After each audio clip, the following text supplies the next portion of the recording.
Extra innings and some Brandon Barnes magic brought Houston into rarefied air against the Rockies. But pitching and defense were the usual suspects in a gritty Astros win. The lesson is simple. If you want more of this, then more of this is needed.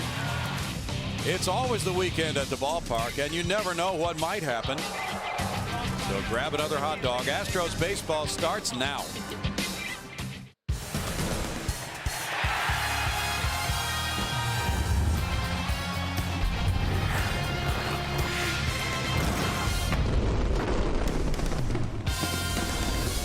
Live from Minute Maid Park in Houston, Texas, Comcast Sportsnet brings you Houston Astros baseball. Today it's the finale of this homestand. It's the Astros versus the Colorado Rockies.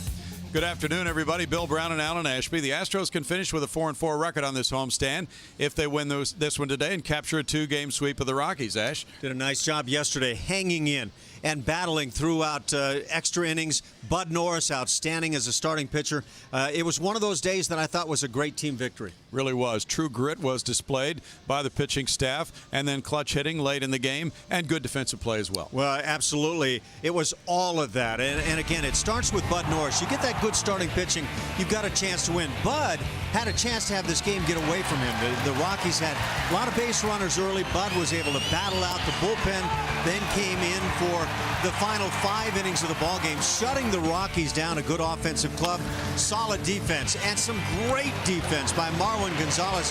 One of the big keys in yesterday's ballgame. What an arm he displayed, and then this fine play getting a force out at second base. So you combine the fine pitching, the defense, you give yourself a shot to have a hero in extra innings. That was Brandon Barnes, shooting one just out of the reach of Michael Cuddyer. As Cedeno scores, the Astros win it, and watch the elevation. That is nice stuff in the celebration. Very happy moment for the Astros ball club, their first walk-off win of the year, but just a few hours to savor it. And now back out to try to win another one with Jordan Lyles going today. And Jordan Lyles has been really good his last 2 starts, Brownie.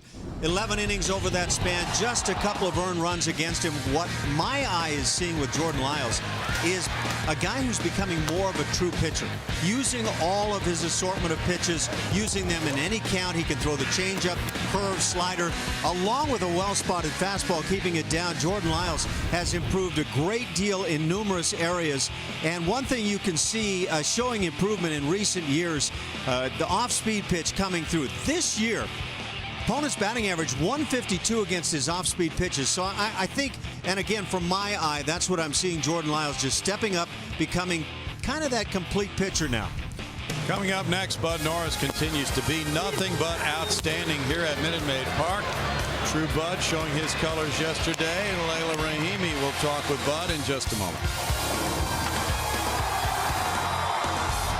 On Comcast Sportsnet as we get you ready for first pitch between Game 2 of the Astros and the Rockies here from Minute Maid Park, joined by yesterday's starter Bud Norris. And Bud, it seems like your start and maybe all the pitching performances got a little bit lost when it came to the excitement of Brandon Barnes' walk-off. And as one of the veterans on this team, what did you think when you saw what he did? I mean, we're all in the clubhouse. You know, it was a close game. We battled for 12 innings, and for Barney to come up with a big hit was pretty awesome. Our first walk of the year, which is always nice. We go out there and play, and Barnes been through a lot. We all know his track record, his career, and excited for us and excited for him. The emotion that you guys had to be able to rally around him, especially as a guy who came up through this organization, 9 years with this team. What kind of story is that, and how can it inspire this team? It's pretty special. You know, anytime that you play down there for as long as you did, and to get up here and have some glory days and have a walk-off win is pretty exciting stuff. So we all cherish it. We all cherish it. Very close to heart. That's what brings the clubhouse even tighter day in and day out, and we're all there pulling for each other. And to hold Colorado, this lineup, to just 2 runs as a team, what does that mean to you as a starting pitcher and also to the bullpen who helped out? Obviously it's a momentum thing. They're definitely going to build off of that and know going forward that it's not going to be an easy task. They got a great lineup. We definitely held them at bay yesterday for a good 12 innings. It's hard to do considering the way they swing the bats, but Lyle's got to go out there and do the same thing tonight. And then how does a win like that catapult you guys for today and propel you for the next few weeks? Especially going on the road, you definitely want to get some wins on your belt at home, as we were supposed to win a lot of ball games, but we've been playing good baseball. We understand that. We just want to keep it going, focus on the day and the task at hand today, which is obviously beating these guys again and then getting on the road and going and win some more games. And if you don't say it best, your shirt does. It is about the process. But Norris, thank you for the time. Thanks a lot. We'll get you ready for first pitch. Bill Brown and Alan Ashby on the call from here at Minute Maid Park when Astros baseball returns on Comcast Sports.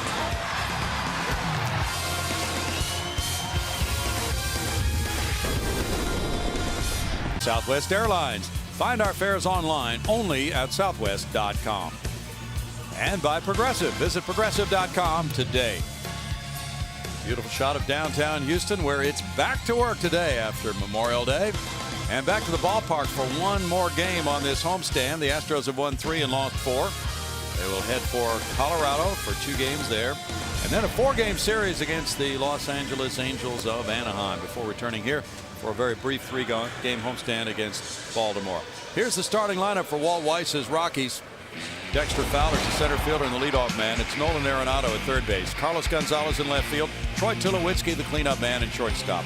Michael Cuddyer in right field with Todd Helton at first base. Willeen Rosario is the DH. Yorvit Torrealba, the catcher. DJ LeMahieu at second base. 22-year-old right-hander Jordan Lyles goes to the mound for the Astros. 2-1 on the year, 5.40 the ERA. He's pitched very well his last 2 starts. We were talking about it. 2 earned runs allowed over 11 innings in that span, starting to become that all-around pitcher using all of the pitches in the repertoire. Fastball foul back by Dexter Fowler. Strike 1 to a .279 hitting Fowler. With 8 homers, 18 runs batted in. Fowler was hitting second yesterday, and he was on base 3 times with a single and 2 walks.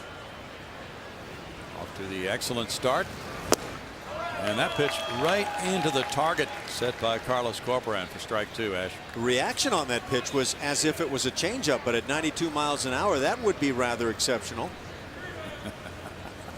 It's a J.R. Richard type changeup there. 1 ball, 2 strikes for Jordan Lyles, who, as Ash mentioned, was so good last time out against Kansas City in a 3-1 win, giving up 1 run in 6 innings. Had everything working through 101 pitches. That one bounces, and it's a 2-2 count on Fowler. High-powered Rocky offense, leading the National League in runs scored with 246. Leads the league as well in slugging and total bases, but held to 2 runs on 13 hits yesterday. Left 15 men on base.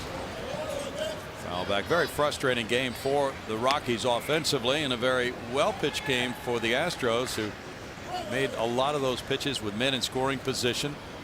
So Walt Weiss, the '88 American League Rookie of the Year with Oakland, has a club with a 27-24 record after that loss. That one spun him around after going low and away. Maybe the Astros thought that Fowler was creeping out there looking for that location again. That was the classic definition body-wise of diving out over the plate. See that upper body just starting to hang and lean over the plate. And ball 4, Fowler's aboard. For the Astros defensively this afternoon, Carlos Corporan gets the nod behind the plate around the infield right to left. Chris Carter at first, Jose Altuve, Ronnie Cedeno, and Matt Dominguez in the outfield. Brandon Barnes, after starring yesterday, gets the start in center field. He's flanked by Jimmy Paredes in right and JD Martinez, who had a long afternoon yesterday against these Rockies. Nolan Arenado, a rookie with a .243 average, has gone deep 4 times with 11 runs batted in. Fouls that one, strike 1 for Arenado, a big part of the Rockies' future. They drafted him in the 2nd round in '09. He's from Newport Beach, California.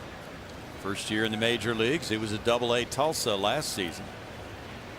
He just turned 22 in April. And Lyles is that same age. These 2 guys could be facing each other in interleague play for many years to come.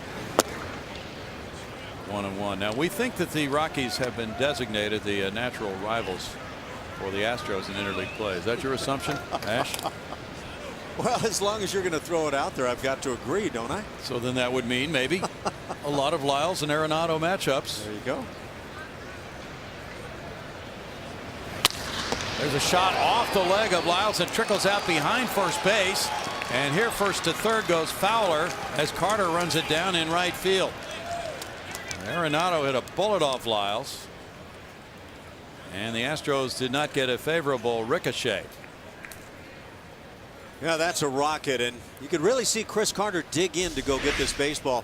One of the times that maybe the few times you really see the sense of urgency, but that shot hitting right off the heel, it appeared, of Jordan Lyles. Kicks into shallow right field. Look at Chris dig in.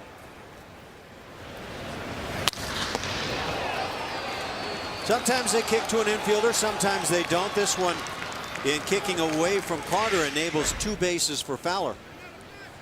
And that sets it up for Carlos Gonzalez now as Carter holds the runner at first. Arenado. Gonzalez is among the league leaders in the National League in many departments. He leads in total bases and in runs scored. 313, 13 homers puts him in the top 5 in the majors. He's driven in 33. Gonzalez drove in a run yesterday. He was 3 for 6 in that game. That moves him back, and it's ball 1 for Lyles. Lyles has made 3 appearances against the Rockies in his career with an 0-1 record and an 8.53 earned run average. One of those a start.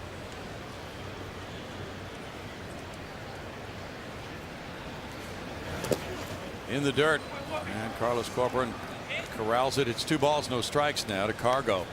Cargo is a rather impressive player. Put the ball right on the barrel of the bat a few times yesterday.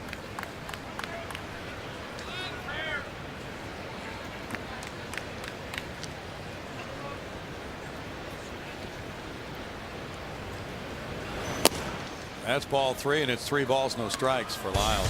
Changeup is getting away from Jordan here to start the ball game. It was one of the balls that was hit hard yesterday. One of the kids wanted to claim that as a home run. It dunks one in for a base hit. This was the impressive one against the left-hander, and he's been doing it all season, hitting well over 400 against lefties. 3 balls, 1 strike to Cargo. Gonzalez, 27 years old, from Maracaibo, Venezuela. Came up through the organization of Arizona and traded to Oakland and then Colorado in 08. Swings at that one to make it 3-2. Not the prescribed method to go after a hitter like Carlos Gonzalez, fall behind 3-0 and have to throw heaters by him. No, that's challenging a guy who's very strong in hitting fastballs.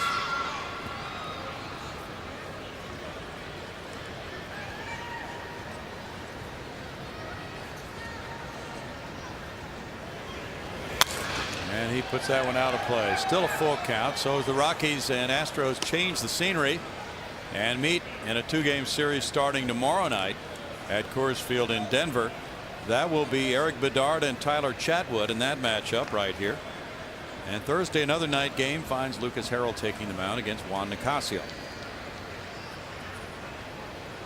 It's got to be a bit daunting for an Eric Bedard, a guy who gives up a lot of fly balls.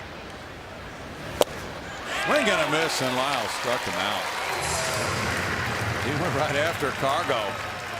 He did that, and he threw a couple of fastballs right over that bat. Very impressive. Trying to do what Bud Norris did in the 4th inning yesterday. He got.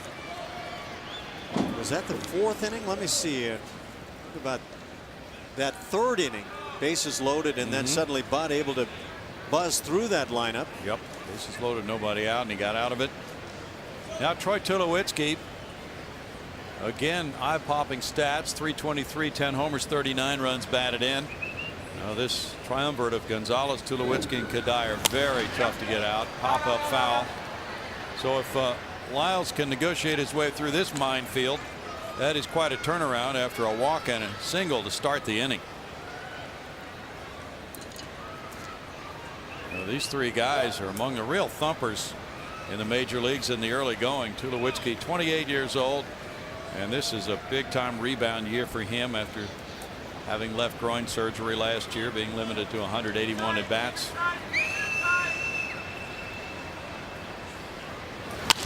Ground ball behind the bag at third, diving stop. Dominguez long throw to first base, safe at first, and the run scores to make it 1-0.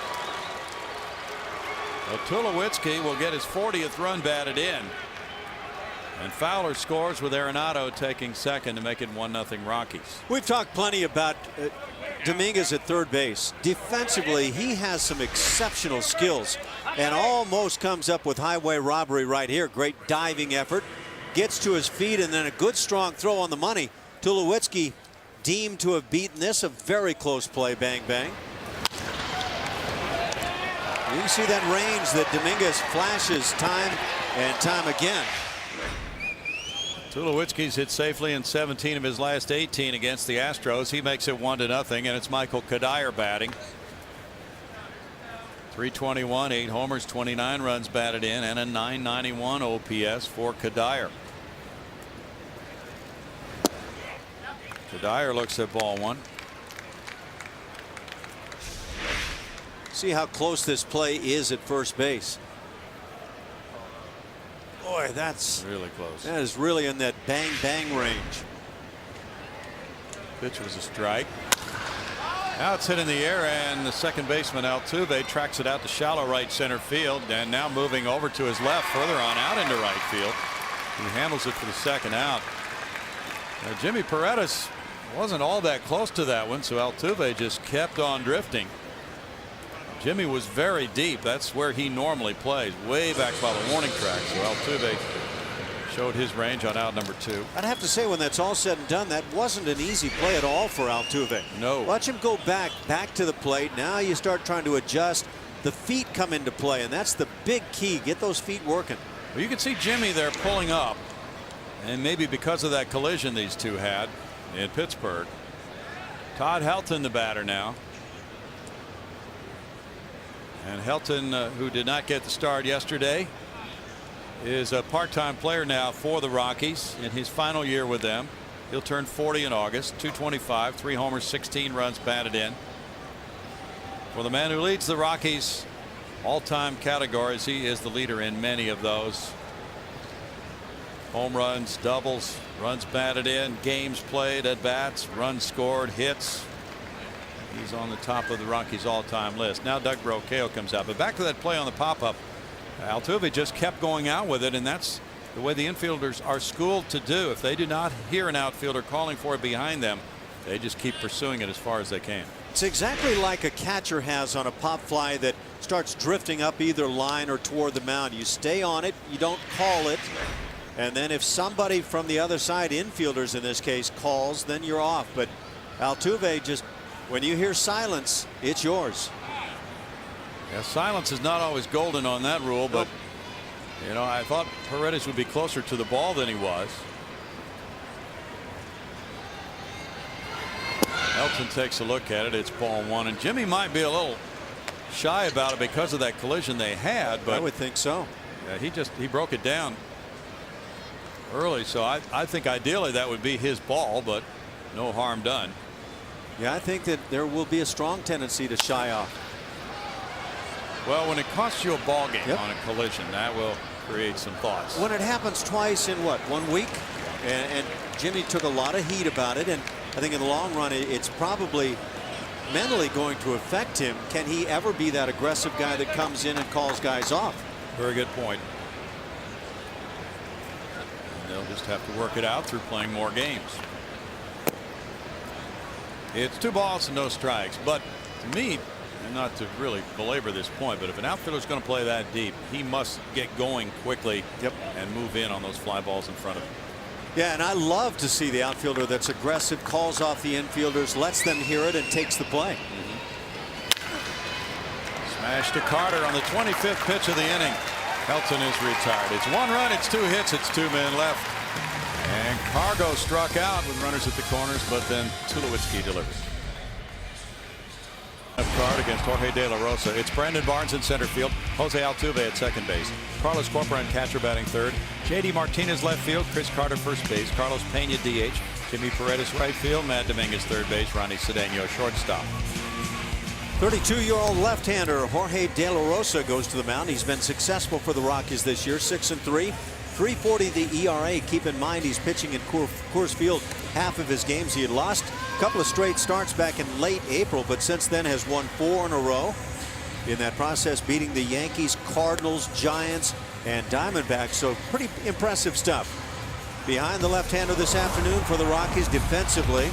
Behind the plate, Yorvit Torrealba, the veteran, around the infield. Another veteran and a good one. Todd Helton at first. DJ LeMahieu at second. Troy Tulowitzki and Nolan Arredondo on the left side. In the outfield, Dexter Fowler in center, flanked by Michael Cuddyer, who came up just shy on that last play of the game yesterday, and Carlos Gonzalez in left. Brandon Barnes had quite a day yesterday. His first major league walk-off hit ended the game in the 12th inning with a double to right field. That was his 10th run batted in. He begins today at .323 with 2 homers and a .405 on base average for Barnes. A memorable Memorial Day for Brandon, who began the day behind the plate, catching that ceremonial first pitch thrown by the World War II veteran. And that was a long battle, 12 innings, 4 hours 21 minutes yesterday. De La Rosa brings it, 4-1. So Barnes gets a start, and the Astros have been resting some of the guys in the outfield. Now Robbie Grossman, who was a starter yesterday and had been playing a lot for the last month, has been sent to AAA Oklahoma City. After the game, Robbie Grossman got that news. 1 ball, 1 strike, because Bo Porter and Jeff Luhnow want another pitcher on the staff for the games in Colorado, the next 2 games. And that pitcher is Brad Peacock, who's been called up from AAA Oklahoma City for this game. It's 2 balls, 1 strike. You mentioned that great run De La Rosa's been on in the month of May. The excellent teams he's beaten. Last time out in the win over Arizona, he went 5 1/3, gave up 1 run. So he's won 4 starts in a row in May with a 2.31 ERA in those games. Quite effective. Winning record doesn't always tell you a great story about a guy, but I think in this case it probably does. Arenado over for foul ball. Good play there.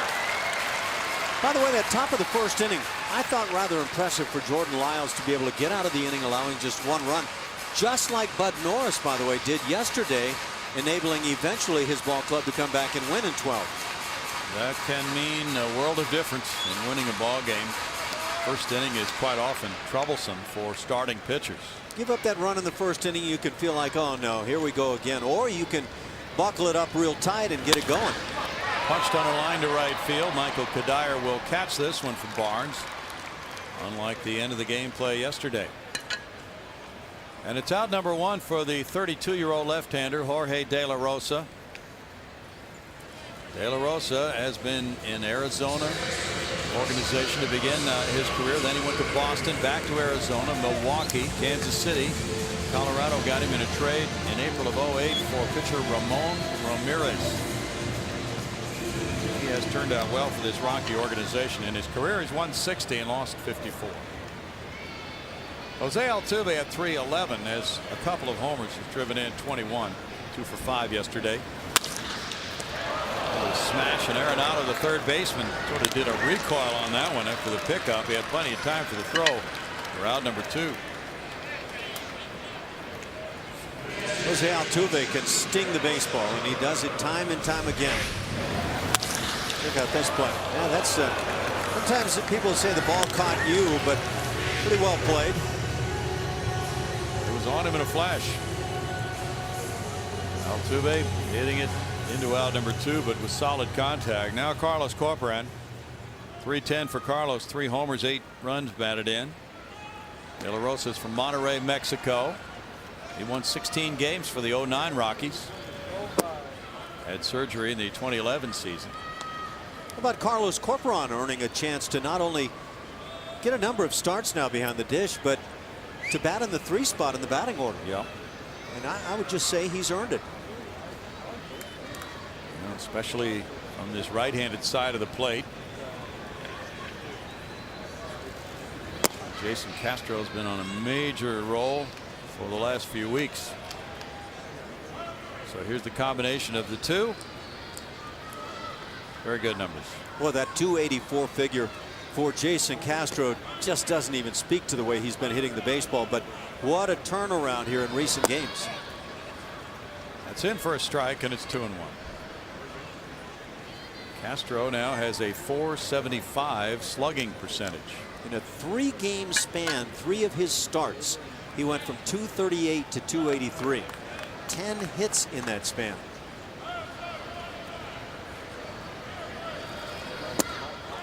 And you saw the combination of the catcher's numbers there a moment ago. How about slugging percentages to add to those numbers? Castro .475, Corporan .517 in the slugging department.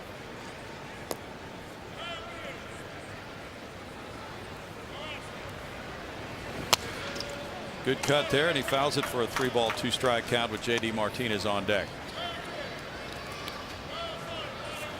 I think the only thing you can try to sell to Jason Castro for not playing on a given day is, look, we're trying to keep you somewhat fresh for the remainder of the long haul.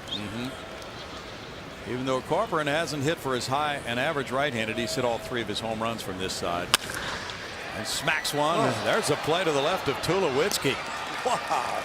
Oh, a couple of hard hit balls on the infield, make it a 1-2-3 first for De La Rosa and a 1-0 lead for the Rockies.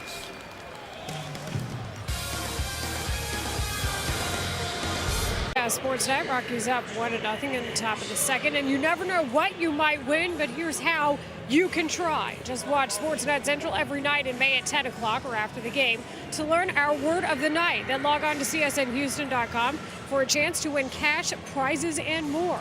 Play Words on CSN every night in May. And Bill Brown, Alan Ashby, and talking about Jordan Lyles. I talked to Jordan yesterday before the game, and he said that the reason he had his best start of the year, that against Kansas City where he threw 101 pitches and pitched 6 innings, only allowed 1 earned run. He said it was because Jason Castro and Carlos Corcoran had helped him mix his pitches so well. He said they got into a groove, and he credits his catchers entirely with how he was able to progress. And it really started for him pretty much in the second inning of his start against Pittsburgh, the one before, but definitely appreciative of the guys behind the mask. And he was absolutely marvelous last time. Now, after giving up 1 in the first inning today, Willeen Rosario fouls back his first pitch in the second inning. And strike 1 to a 277 hitter. 9 homers, 27 runs batted in for Rosario. Yesterday he did the catching. And in that game he had 2 hits and spent the day on his knees with a lot of balls in the dirt from his pitching staff. So he gets the rest in terms of catching rest to DH today. My reaction to Layla's comments are, well, that's great. And if you have a pair of catchers you can trust and have them bring you along to success, that's wonderful. In the air and back in center field is Brandon Barnes. Just a reminder, as you enjoy a cold one, to look forward to Miller Time later in tonight's game, brought to you by Miller Lite. And you know, you talk about the catchers working with the young pitchers. Jordan Lyles is 22 years old, so he can certainly benefit from that expertise that Castro and Corcoran can bring, and just from the way they observe things at the other end of the pitch. Ash? Yeah, the butt was coming. It's wonderful that you have those guys that you can rely on, and they can help you like that. But what I would like to see is that maturation to the point where Jordan Lyles says, I know what I want. I know what needs to get done now to succeed at this level, and go out there and like the veteran pitcher, get the pitch that you're looking for. You always hope to run into that situation with a catcher where you get in sync. It's a wonderful groove and not a rut. And I see in Jordan Lyles stuff that looks like it can and should succeed at this level. I'd love to see him lock into what he wants to and needs to do. Yorvit Torrealba has a 1-1 count. He's hit safely in 6 of his 12 starts this year. Veteran backup catcher.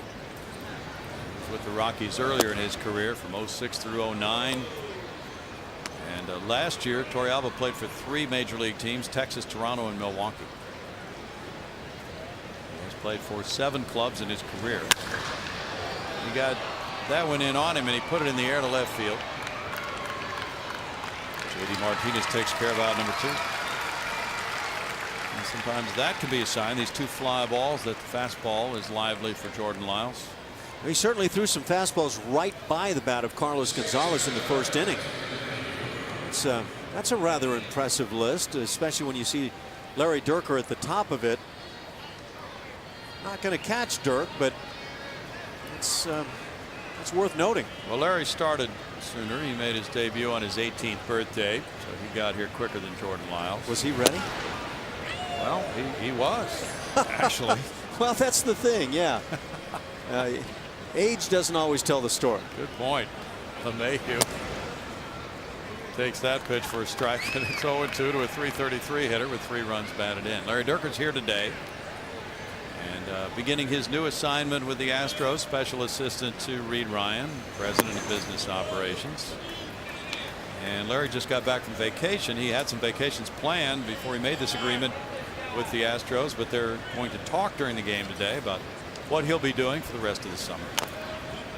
Foul ball. And that keeps the count at 1-2 on LeMahieu.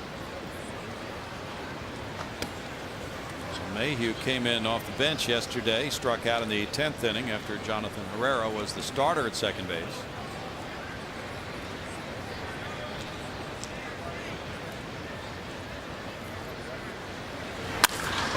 On the ground to third, Matt Dominguez right there to turn it into out number 3. 1-0 Rockies after 1.5. We'll take it anyway. Welcome back to Astros baseball. Second inning, Colorado leading 1-0. And some of you watching this game right now don't have CSN in your own home. If your TV provider doesn't carry CSN yet, call them and tell them you want CSN so you can have the very best coverage of your Astros. This is your network, Astros fans, and you deserve it. To get the facts, go to iwantcsnhouston.com. Bill Brown, Alan Ashby, back to you.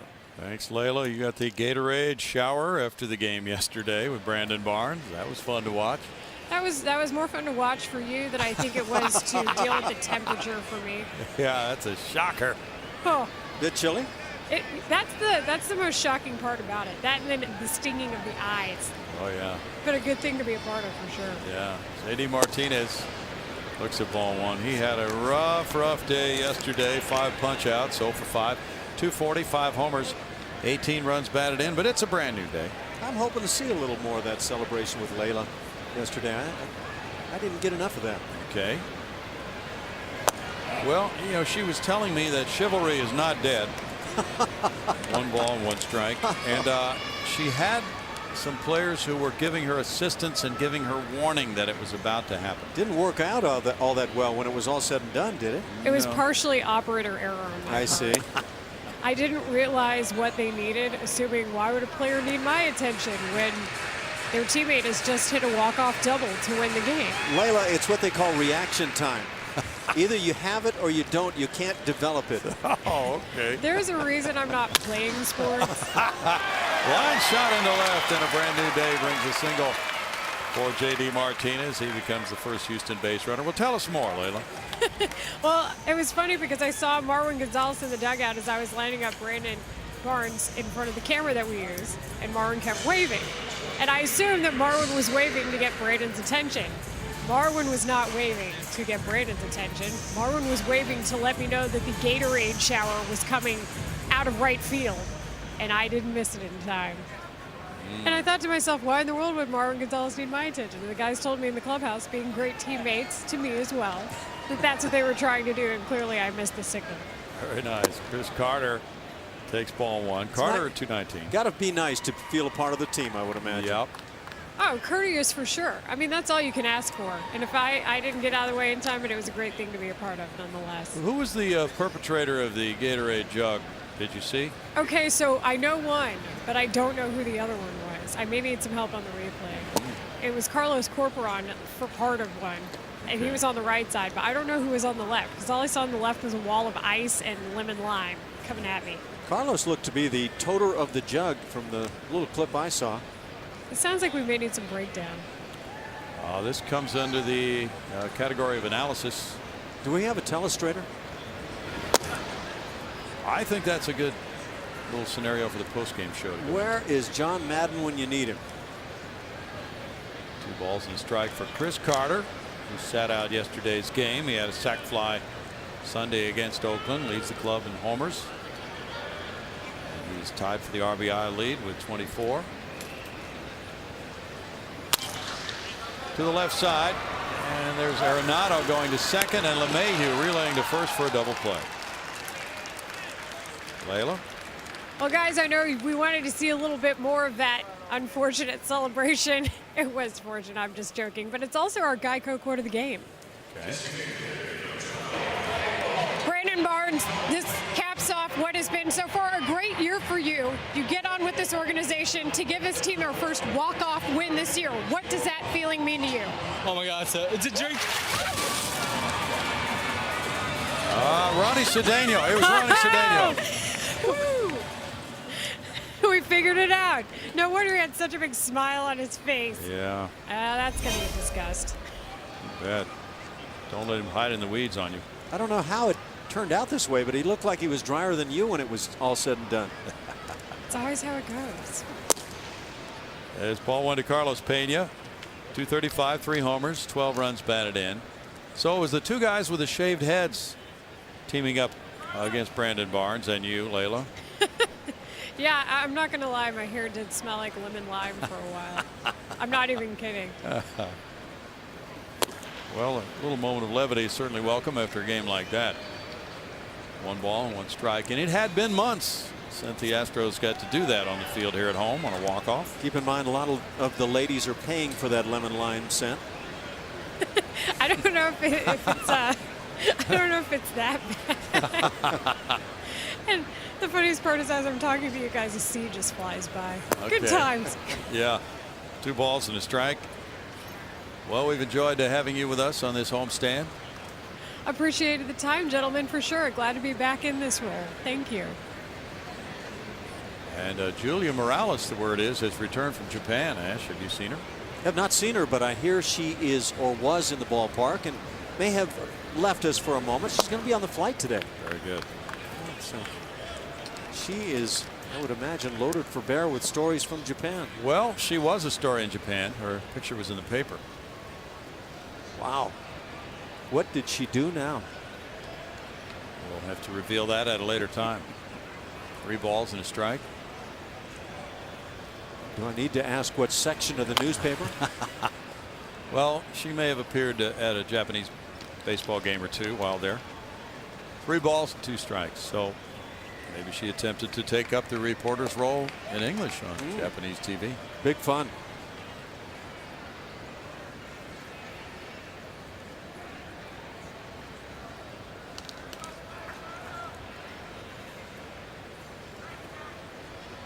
Carlos Pena trying to get something going at 3-2 with 2 outs here after a leadoff single by Martinez in the inning. And he does. He draws a walk. He's good at that. That's 28 of those this year. Has a 344 on base average. He's aboard for Jimmy Paredes. De La Rosa's walked 21 now in 57 innings. Paredes had 232 with a homer, has driven in 7.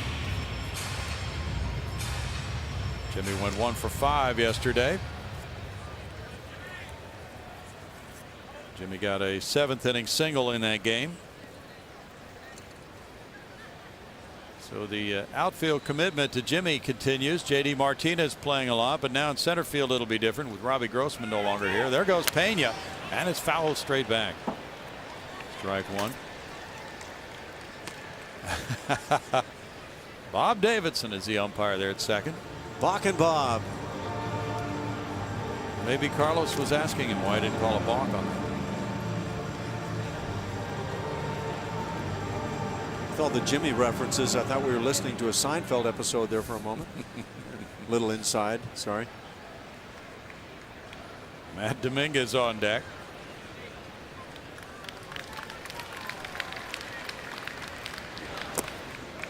In the dirt, and it's a 1-ball 1-strike count on Jimmy Paredes. And this outfield situation now could be interesting to watch, especially in center field. Grossman is headed back for Oklahoma City. Bo Porter will take a look today at Brandon Barnes. He started Trevor Crowe in center field the last couple of games. So it'll be interesting to see where that goes.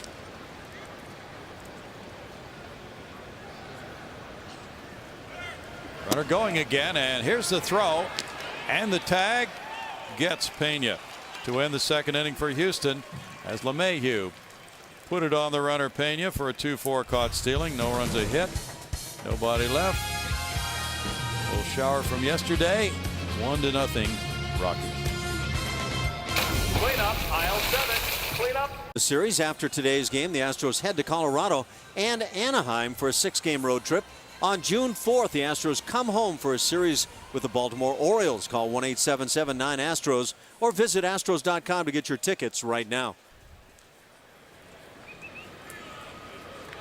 Enjoying a bite to eat as Jordan Lyles goes out to work the 3rd inning. It's 1-0 Rockies. Breaking ball stays up for Dexter Fowler. Ball 1. Fowler led off the game with a walk, and he scored on the Tulowitzki hit.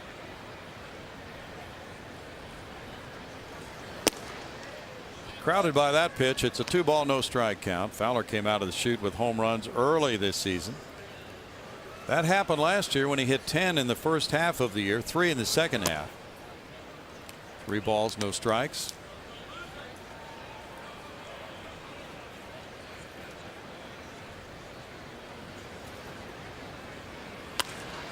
Wow. Third inning, 1-0 lead for the Rockies and a 3-0 swing by their leadoff hitter.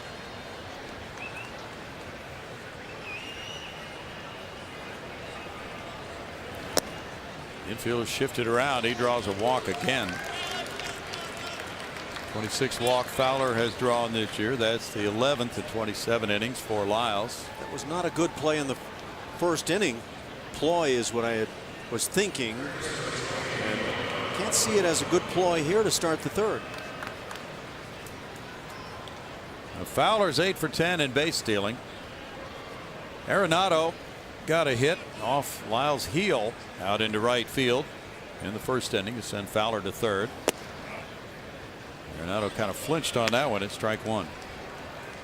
Arenado started the year at Colorado Springs and he was leading the PCL in doubles with 11 in 18 games. He was hitting .364, 3 homers, 21 runs batted in. He was the Rockies' #1 prospect prior to this season as rated by Baseball America. Foul back and it's 0-2. And the Rockies really have emphasized homegrown pitchers, especially because it's been difficult for them down through the years to sign free agent pitchers who did not want to pitch at mile-high altitude.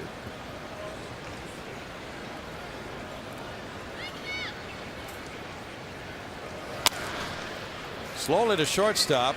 There's a shovel and the 1 out is all they get as Cedeno gets it to Altuve. And now our pitch by pitch presented by Steel Dealers. We look back to the first inning. Carlos Gonzalez, excellent left-hand hitter at the plate. Lyles tries to come in, tries to change speeds, just starts missing and then very close. But then with a 3-0 count, able to come with heater, breaking ball and heater and throw it right on by to pick up the strikeout. Jordan Lyles' stuff would certainly appear to be good when he can do that with Carlos Gonzalez. Now second time around, Cargo has a runner at first.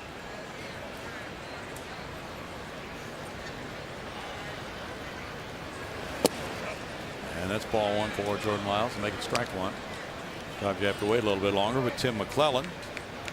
He pauses a beat before putting up that right hand. And then wait a little bit longer. Yeah. Very deliberate in telling us. He's probably calling it verbally so the players know right away. In tight. 1 ball, 1 strike. The Rockies will have the 3rd pick in the upcoming draft in June.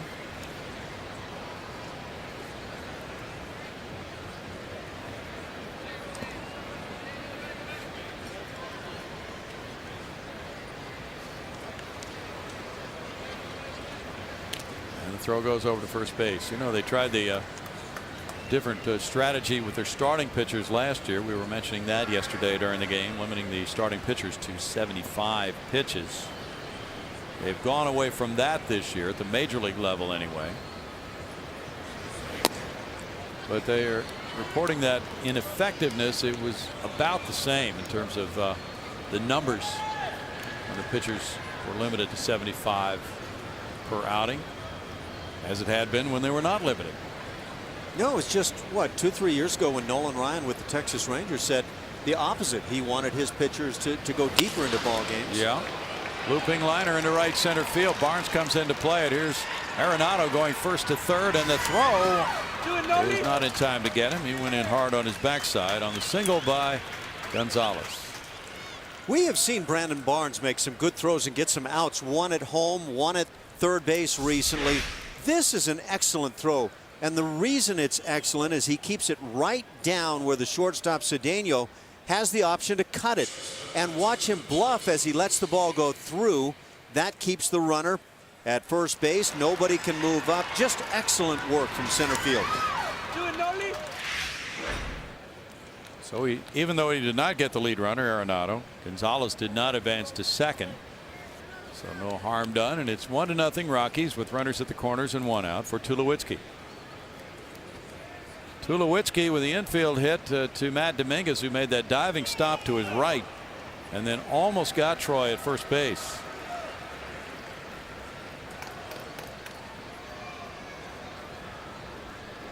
The word is the Rockies are looking strongly at Chris Bryant of San Diego, the college player, with that 3rd overall pick in the draft. They're not looking to trade up in the war room, huh? Well, you know, that's the thing that's been advocated by some for a while now. Why can't baseball teams trade draft choices? But they can't. They can't trade until a few months after the players are actually drafted. So they can't trade picks. They can trade players. There's strike one to Tulowitzki. And I think the reason is that, unlike in other sports, the powers that be in Major League Baseball have always been worried about teams being overly dominant, that the powerful teams will trade for those top picks and hoard them and become even stronger. Who knows whether that would happen or not. Just makes the coverage on that draft program so much less interesting. True. No balls, 2 strikes to Troy Tulowitzki. Well, back when the Rockies were on the clock with him, they picked a beauty of a first rounder. And he has turned out exceptionally well. He was the 7th player drafted in the 05 draft. He's risen up pretty high on several of the all-time offensive categories of the Rockies. In tight to him for a ball. 1-2. From what we're hearing yesterday, we were talking with some of the Rockies broadcasters. He's really making sure that he does not overextend himself after that left groin surgery last year. There will be times when he doesn't run quite as hard as he might be able to, just kind of making sure that he stays healthy this season. Yeah, they kind of backed it up by saying even when he has a ground ball in the infield that might result in a base hit, he still has to take it easy. A lot of times you'll see guys that appear to be cruising when it's not their own base hit, but then when they hit that ground ball and they sniff a base hit, suddenly they can run like the wind. But when you've been through a year like the one he went through, limiting him to 181 at bats, it's understandable that, as important as he is to this Rockies team, he would want to make sure he's healthy as much as possible this year. Had 3 really outstanding years in a row until having the injury problem last year.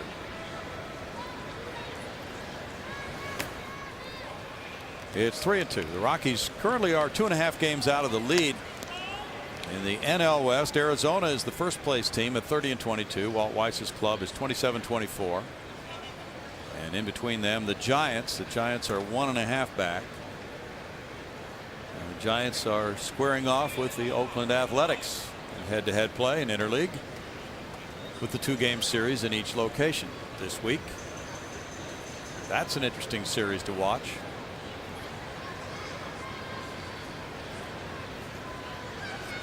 Today it's Atlanta 6, Toronto 6. They're in Toronto. They're in the bottom of the 7th inning. And that's the only other game underway so far.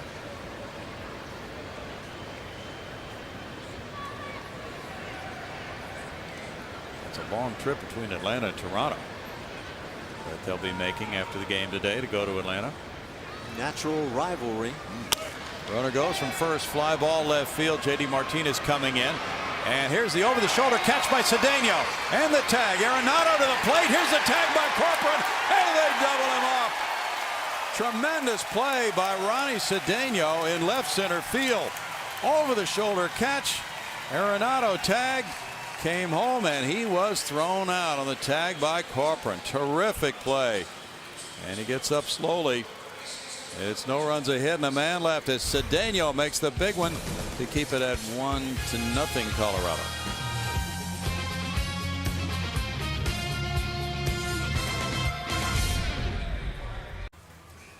This throw beats the runner. Let's see if, as the foot gets on the plate, it's tough for me to tell. Carlos Corcoran was unable to keep the runner off of home plate. That's Nolan Arenado.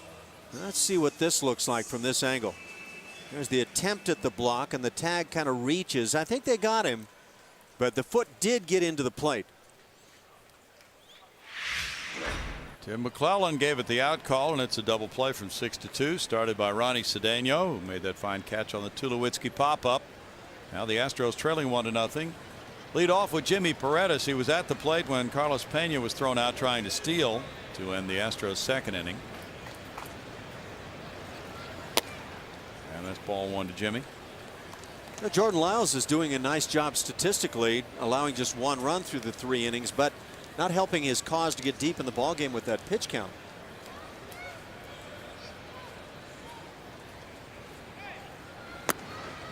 Paredes looks at it. It's 2 balls, no strikes to Jimmy now.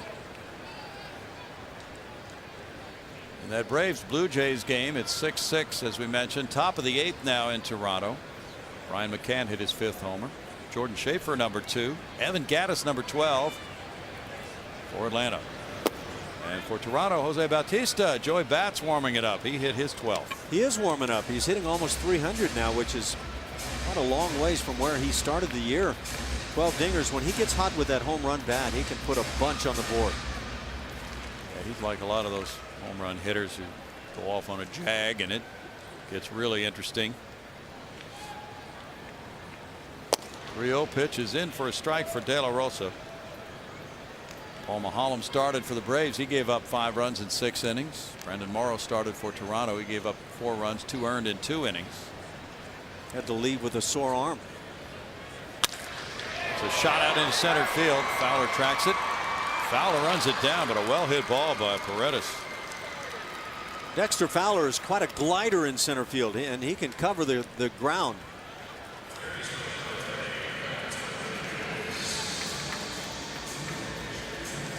Matt Dominguez has had a very good month of May with 7 home runs this month. He has a .246 average, and he has driven in 24, so he's tied with Chris Carter for the club lead in runs batted in, despite the fact that Dominguez bats 8th. Big curve in for strike 1. Yeah, that's an excellent point, and what Matt Dominguez has done, he's done in good part here recently, swinging that home run bat.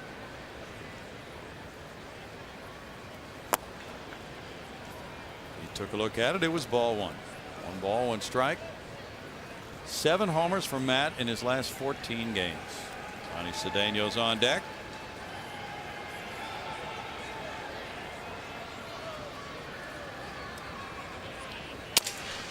Broken bat. It goes to Helton. Helton with the toss to De La Rosa. 2 outs. MLB.TV celebrates 11 years with new low yearly prices. Watch every out of market game live on over 350 supported mobile and connected devices in HD quality with MLB.TV Premium. Visit MLB.TV. Baseball everywhere.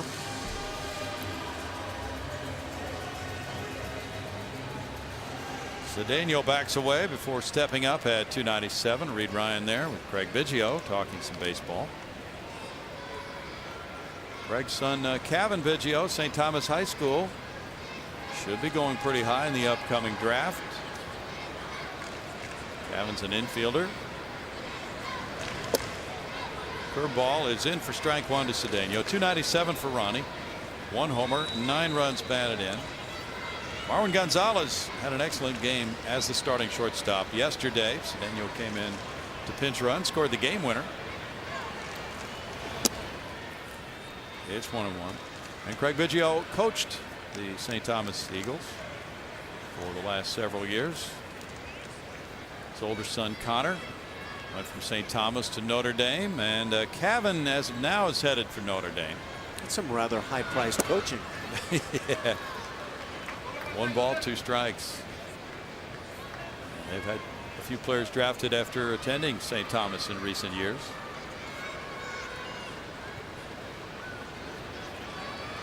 Cole Stewart is somebody to watch too in this draft. Yeah, I bet some of the kids are awfully anxious to jump into that program with Craig Biggio involved. Yeah. Ground ball in the hole, and the third baseman Arenado takes extra time. Too much time. Yeah. He dawdled, and that cost him. Cedeno beats it out for an infield hit, but Arenado just simply did not get rid of that baseball in time. Kind of looked like picnic time down there at third base. And the ball wasn't hit sharply to begin with, and he stayed back on it and then took the extra time as if, well, I'll go ahead and air this out and get him anyway, but didn't work out that way. Let's take a look at our X-Mo, brought to you by Gulf States Toyota. And it really breaks it down where you can see it easily. Cedeno made this one pretty easy to see on his side. He did. He's aboard with the infield hit number 2 for the Astros. Brandon Barnes, the batter. Barnes hit the fly ball to right, hit it pretty well on a line in the first inning, and the throw is not too good. Over to Todd Helton. Cedeno is 1 for 1 in base stealing.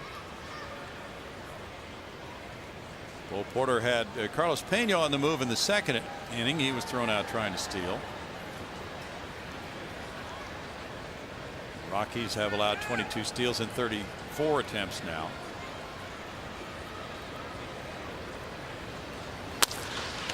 Back to De La Rosa to end the third inning. No runs, a hit, and a man left. And we have Craig Biggio, the human, and Craig Biggio, the statue, here today. Astros trailing the Colorado Rockies 1-0, and Brandon Barnes certainly has a flair for the drama. His walk-off double was something that fired the entire team up, gave the Astros their first walk-off win of the year yesterday, and Barnes has waited 9 years for this opportunity. He started with the club in 2005, and he certainly knows how to be a part of some big plays so far. In fact, he started with Pittsburgh and Detroit with a couple of outfield assists, guys, and did a great job there. That wasn't the only thing he did either. Bo Porter complimented his nose for the dramatic, I think is how he put it. Well, he has that football approach, as you know, that hard-nosed mentality to baseball. Plays the game very hard, and with a lot of intensity and passion, and you could see all that after the game in that celebration. And then he had some fun. 1 and 2, but when he goes after fly ball, it's a mission, Layla. He's on a mission. He's just determined not to let that ball drop. And you know, it's funny, we talked to Barnes before the game today, and he says he's gotten 30 texts, as many calls, and I asked him about this opportunity because he has spent a long time with the club. The liner out into left center field. Michael Cuddyer hustles around first, and here's Barnes with a throw into second, a double by Cuddyer. Go ahead, Layla. But he gets called up this year and has totally made the most of it. And he says he's just having a good time and just truly appreciating what he's been able to be a part of. Well, this is a little bit of what he's been a part of. That great catch to end the victory in Detroit, a throw to the plate. That was a dazzling throw. He picks up another assist on a throw that he kind of launched to third base, but got the out nonetheless against the A's, and then the big victory hit yesterday. So he hasn't played a whole lot, but when he has played, he's been quite effective, and his teammates love him. Trevor Crowe told me, he said somehow you just kind of get those special baseball premonitions, and he said that he just knew when he was up there. He goes, something tells me Brandon Barnes is going to walk us off. A great time for everybody in that clubhouse. Strike one to Todd Helton. Helton with a ground out his first time up. Cuddyer has doubled. That's hit number 4 for the Rockies. Their first for extra bases. It's a 1-ball-1-strike count. Yesterday, the Rockies scored a run in the first, another in the top of the 4th. That one was on a squeeze bunt. They led 2-0. Bud Norris was having to hang in there, and the Rockies stranded 5 in the first 3 innings. Ash talked about that bases loaded, nobody out challenge for Bud in the third. He put up a 0 there. And this game has something of a similar feel to that. Yesterday, Jhoulys Chacín retired the first 10 Astros. Astros have a couple singles in this game. One was followed by a double play ball. They got caught stealing an infield hit from Cedeno. So not a whole lot going, and Jordan Lyles is trying to do what Bud Norris did yesterday and keep this game close. Jordan's getting his outs when he needs them, but he's struggling throwing strikes, and it's costing him 62 pitches now, still trying to get that first out in the 4th inning.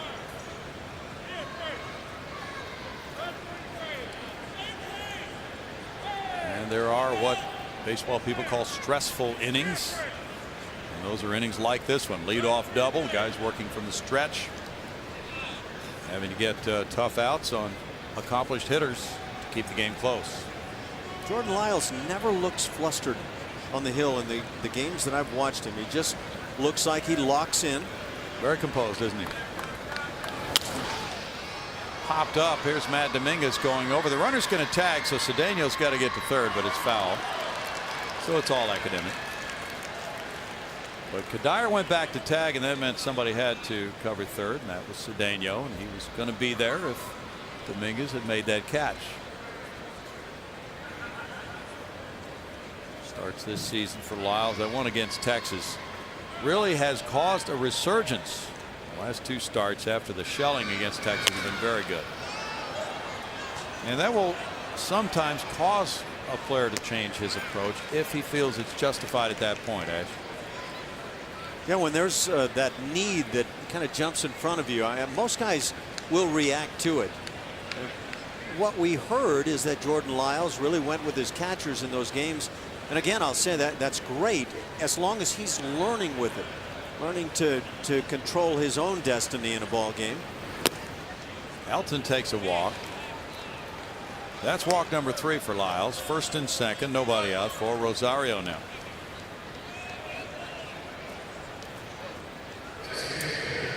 Elton has not done a whole lot of damage so far this year, but gets such respect for what he's done down through the years.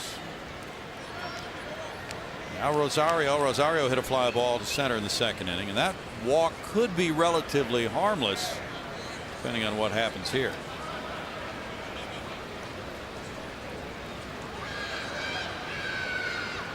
He gets a right-handed hitter to the plate against Lyles, puts him into a double play situation, but Rosario has some pop. He has 9 homers, 27 runs batted in. This one's dribbled out to third. Dominguez, it's off his leg. Yeah, Corcoran was pointing to first base, but there's the limping Rosario. See if we get a peek and see if this is acting, good acting. Yeah, it does get a piece of that lead shoe. I don't know that hurt as much as the endeavor we're seeing right there. That might be part of the sell job. They look genuine. I did a couple of those where there was no contact whatsoever, and never heard from the academy folks, but I thought it was qualifying. Well, you've seen some bad acting down through the years, Ash. I've provided plenty. Ground ball foul. 0-2. Can you does a movie come to mind to you where the acting was just absolutely atrocious? I mean, the worst acting you've seen. Oh dear. Yeah. Thanks for the nice easy lead-in question there. Maybe some of those early westerns. Well, there's probably some. I can hardly remember the name of a movie I saw last week. I hate to admit that. Well, you and Catherine did see a movie last week, in fact. We did, and right now I can't even think of what it was. Proving my point. I tend to let movies go in and out real quickly. What did we see? Tell me, please. It wasn't Liberace. No, it was not. Is that out yet? I thought it was. Okay. I don't know. Now the Michael Douglas was just from the trailers. He did a pretty good acting job on Liberace. Yeah, I can't respond with that one for bad acting. Okay. Just shows how important movies are to me, apparently. Well, some of the sci-fi movies. That's no. No? Well, no, not a whole lot of that. Oh. Star Wars and all that sort of thing. Once upon a time. Those were classics, though. Yeah, of course.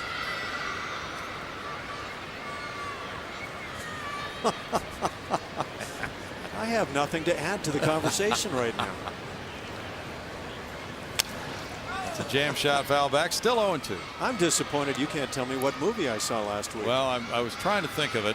You did mention it to me. Yeah, I did.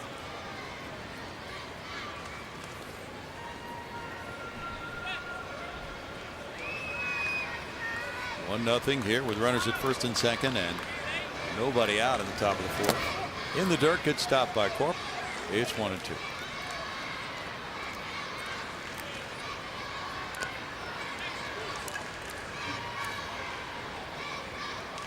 How about, well, Derek Jeter had some good acting a few years ago. How so? Didn't he? He got the umpire to call something his way when he was a batter. Woo. Inside. Is that one of those pitches off the hand kind of things? I think it was, and it didn't really hit him. 2 balls, 2 strikes, but usually the umpires go off the hitter's reaction on those calls, don't they? Well, they do use that as the sound is a big part, and of course sound doesn't tell you if it was hand or bat or arm or whatever, but then the reaction.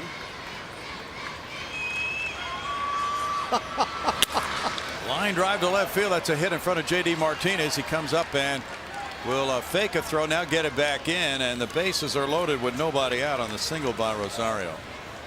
Cuddyer stopped at third, Helton to second. Rosario is aboard for Torrealba now. Now, I don't know how this came about, but I just got a text from Jim Deshaies that all it says is William Bendix in the Babe. Oh, that and was... I've used that as a line many times for outfielders stumbling around, but apparently Jim Deshaies is listening in to his old partner Bill Brown right now. Well, trying to help me out, but you know, there's no help for me, JD. That was some bad acting, though. Now, if JD could just provide the name of the movie that you saw last week, we would be complete. Yeah, it's Torrealba with a foul ball, strike one. Yeah, William Bendix in the Babe. That telepathy thing is not working right now. You know, it's fine. He had the body style down. That's fine, but that's not acting. No? No, that's not acting. Well, I thought the part of acting was getting yourself in shape to look exactly like the guy you're acting to be. That's part of it. That's part of it. There's a little more to it than that. In the dirt. I thought that was part of the method acting thing. 1 ball, 1 strike. Well, you know, JD was going to bail us out because he knows his movies, right? Yeah. I just wish he could help me a little more than William Bendix in the Babe.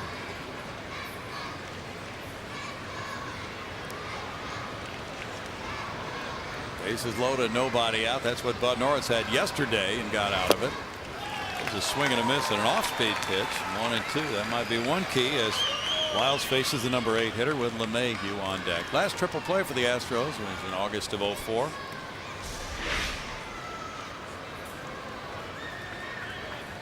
Kind of a hanger right there, gets away with it.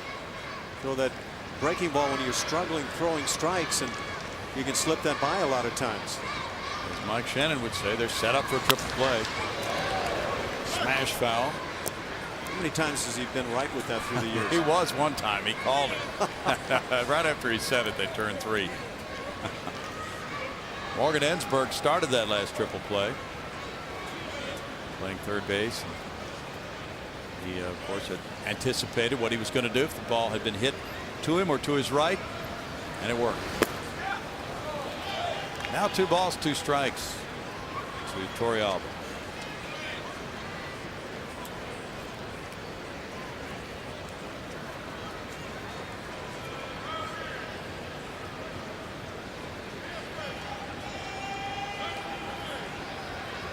Rockies have 5 hits. They also have 3 walks in this game.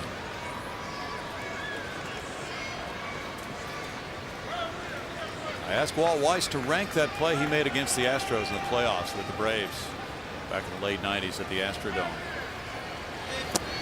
Swing and a miss, and curveball gets a strikeout. That's big for Thornton Lyles. Big first down. Now you just simply go with the double play to get out of the inning. Log on to csnhouston.com and click on In-Game Live to enhance your Astros experience via computer, smartphone, or tablet. Get in-depth stats and join the social buzz. In-Game Live only on csnhouston.com. Well, Walt Weiss smiled about that play, and he said, "Oh, sure, I remember it." And I said, "Where would you rank it?" And he smiled and he said, "Well, that's probably my top play, considering it was a playoff game."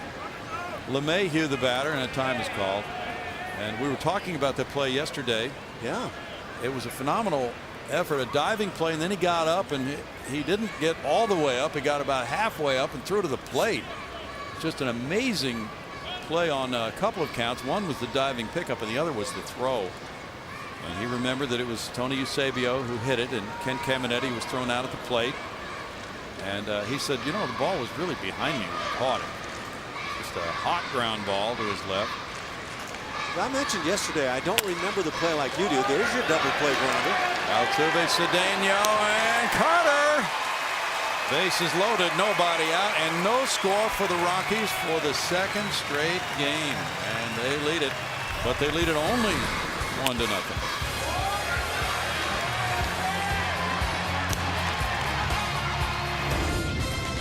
On Comcast Sportsnet, Colorado leading Houston 1-0, and we want to tell you about your chance to get your Orbit Bobble Belly. Saturday, June 15th, the Astros take on the Chicago White Sox at 6:15. Be sure to get to Minute Maid Park early, as 10,000 fans will receive an Orbit Bobble Belly courtesy of Coca-Cola. Call 1-877-9-ASTROS to get your tickets now. Guys, back to you. Thanks, Layla. Bottom of the fourth inning after that big turnaround. Bases loaded, nobody out. A strikeout of Torrealba, double play ball hit by LeMahieu. And now the Astros still trail 1-0 as they come up against De La Rosa in the bottom of the fourth inning. And this game very much is taking on the feel of yesterday's contest. And there's strike one to Jose Altuve, who grounded to third on a smash to third base back in the first inning.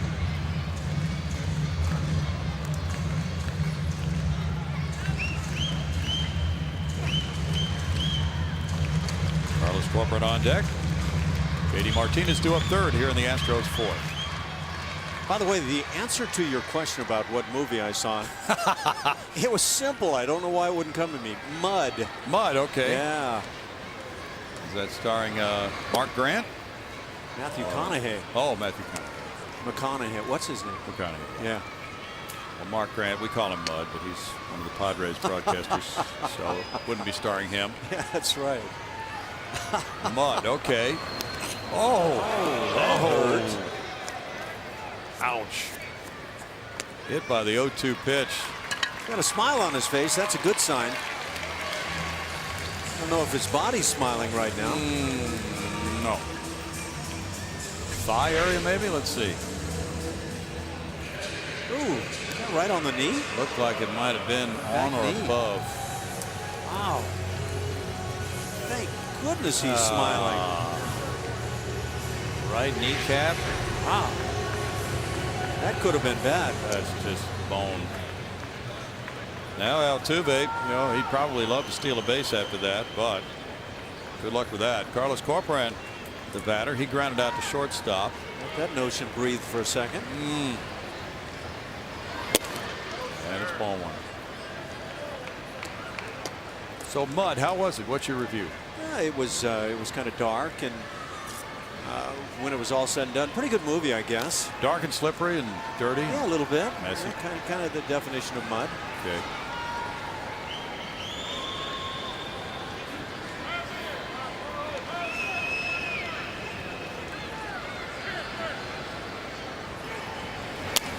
Foul back, 1 ball, 1 strike.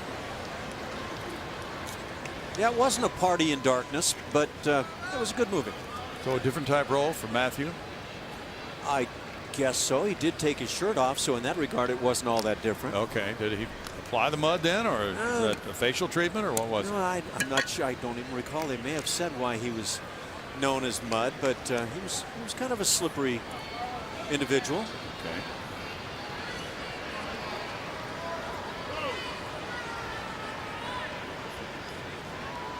Seems to be a bit of a delay here for some reason.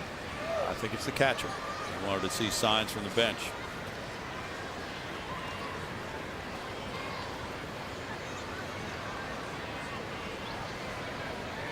This has been a hard pitch to let loose of.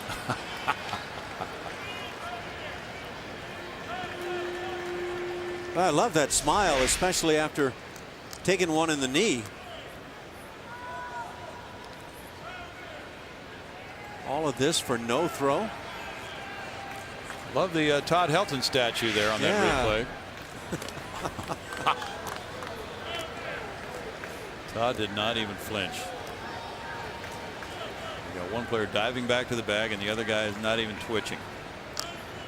After as long as he's played, he'll probably utilize that pose at home every once in a while after he retires.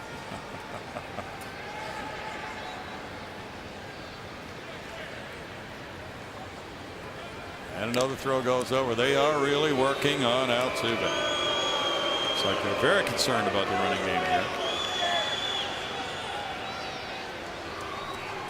Paul Weiss, one of those guys, you know, he came up with that Oakland organization. Did a lot of the little things right, like steal bases, prevent stolen bases. Started a lot of double plays. Fouled away. He signed a 1-year contract with the Rockies. That's pretty unusual for a first-time major league manager. I don't think I'd feel real comfy going into a deal like that.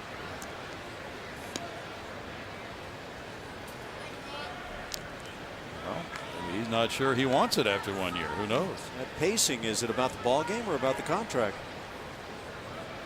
Frustrating game certainly for Walt and hitting coach Dante Bichette yesterday with the 15 men left on base in the 3-2 12-inning loss. 13 hits for the Rockies. Runner going, and the throw is in time to get him. LeMahieu with the tag, and Altuve is caught on a 2-6 or 2-4 play with Torrealba making a throw. We have seen some great throws here in recent ball games against the Astros. This throw maybe a hair low, but it put the glove right down there to apply the tag. And that's exceptionally done by Torrealba.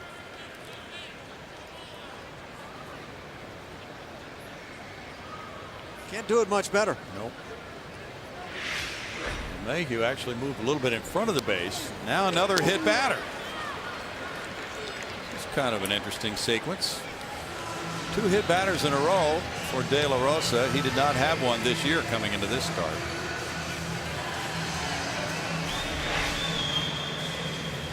See where this one. Oh dear.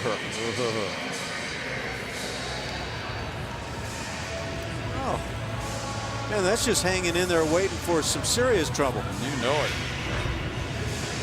Put himself in the line of fire on that one.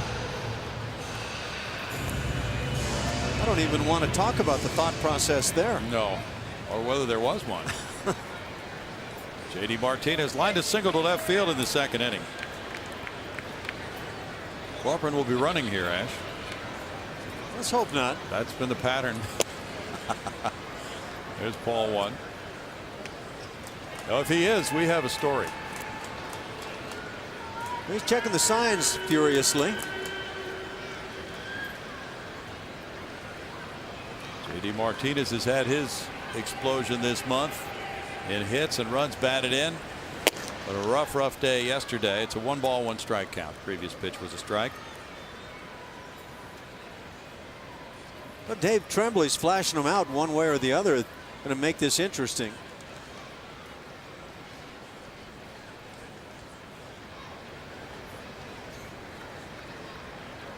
Martinez has driven in 11 in 13 games. This fly ball is a shot to right center field. Cuddyer on the run. Cuddyer back for the bullpen wall. That one's off the wall. It kicks back to his right. And here's a stop sign at third for Corcoran as Martinez drives one for a double to right center. Hit that one about 373 feet for his 10th double of the year. I don't know what happened with Carlos here. He's got the opportunity to go as far towards second base as he desires, and as the ball drops, still can only get to third base. And you can see him there, and yet all he can manage is third base. See Corcoran going what you call halfway. Halfway doesn't mean halfway. J.D. Martinez beats him getting into second base before Corp can get to third with that halfway move toward the bag. Wow. Now Chris Carter's the batter. Ground ball in the hole. Arenado throws home, looping high throw over the catcher, and the Astros score. Corcoran stepping on the plate to make it 1-1. Arenado tried an impossible play, and the Astros tied the game on it. Yeah, I don't know what the youngster at third base was thinking right here, unless he believes in himself that much. But that's quite an effort, trying to turn like Tulowitzki did earlier in the ballgame, firing to first base, almost unbelievable fashion. But if he makes this play, that's highlight stuff for a long time to come.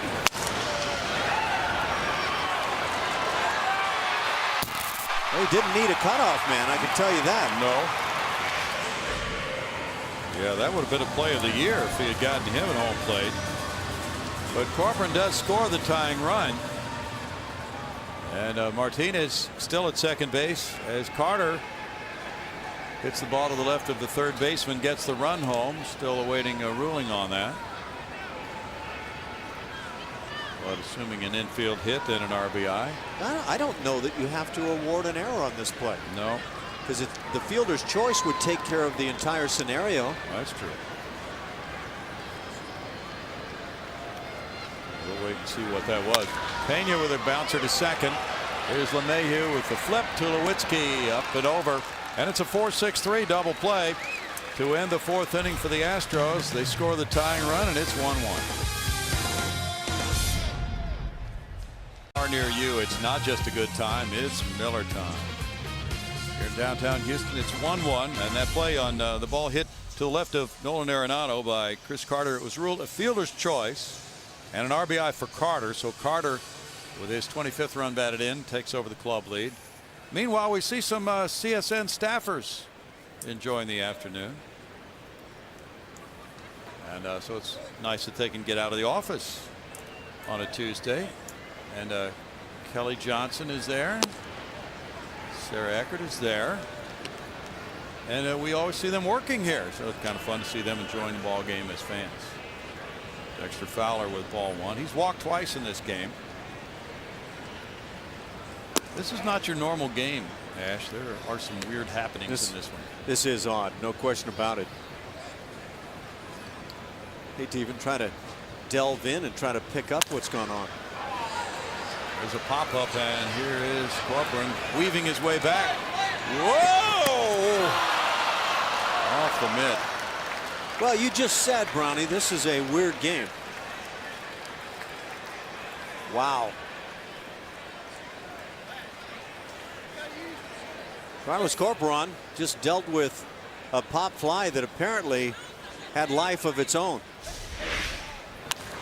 Usually, when you have no wind involved and in a dome, that's the scenario, ball's going to come right back toward the center field wall.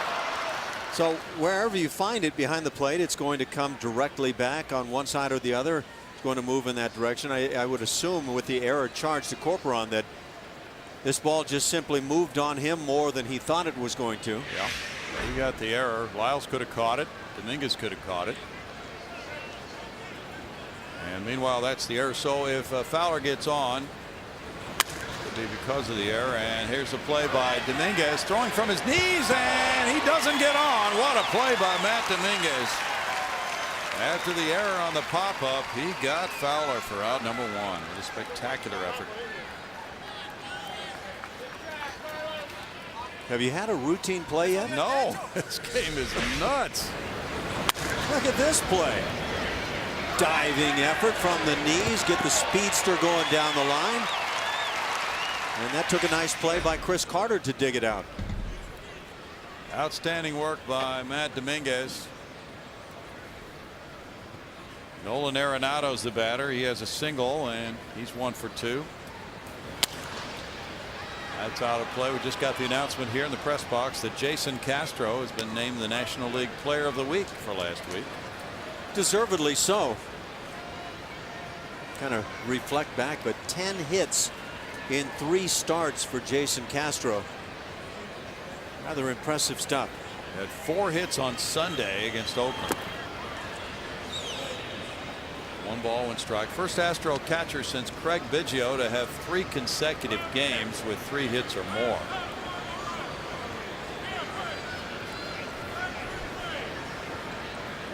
And he's only the 4th major leaguer to do that this year. Hunter Pence, the last Astro to win that Player of the Week. Really? 2010. And Jason had homers in 2 straight at bats Saturday against Oakland. 579 on 11 for 19. 3 homers during the week. There's a high one to left center field. JD Martinez backing. This looks routine. Nothing's routine in this game. 2 outs. And Carlos Gonzalez will bat. Yeah, congratulations to Jason Castro. He had gone such a long spell early on where he hit a lot of balls sharply, got nothing for it, and suddenly it's all paying off quickly. He can sting it to right. And this is the one thing I wondered about his game. If they pitch him in, can he turn it around to right field? Well, he shows right there that he's got the response. But you put it out over the plate and he'll sting it the other way. Ball one to Cargo is 1 for 2. Very deserving. Kind of like a modern day Alan Ashby there from the left side. That went way above and beyond. Foul back, 1-1. Player of the week. Were you ever player of the week in the No, National I don't League? think so. I don't think they were ever that delusional. But you were interviewed during the playoffs for a game-winning homer by Brian Gumbel. Brian Gumbel. Now that was kind of cool. He was, I think he had just left the Today Show. I don't recall at the time, but he was big stuff. So you might have been his springboard to glory. Yeah, that could have actually happened. You know, back in those days, we weren't on TV all the time. There's how you catch the pop fly. You just go ahead and get under it. Okay. Fall down and make a throw to second base. I don't know. I sense a long ball coming here. Not here. I will get that other one later, as that's a strikeout for Lyles. It's number 3, and it's 1-1 in the fifth.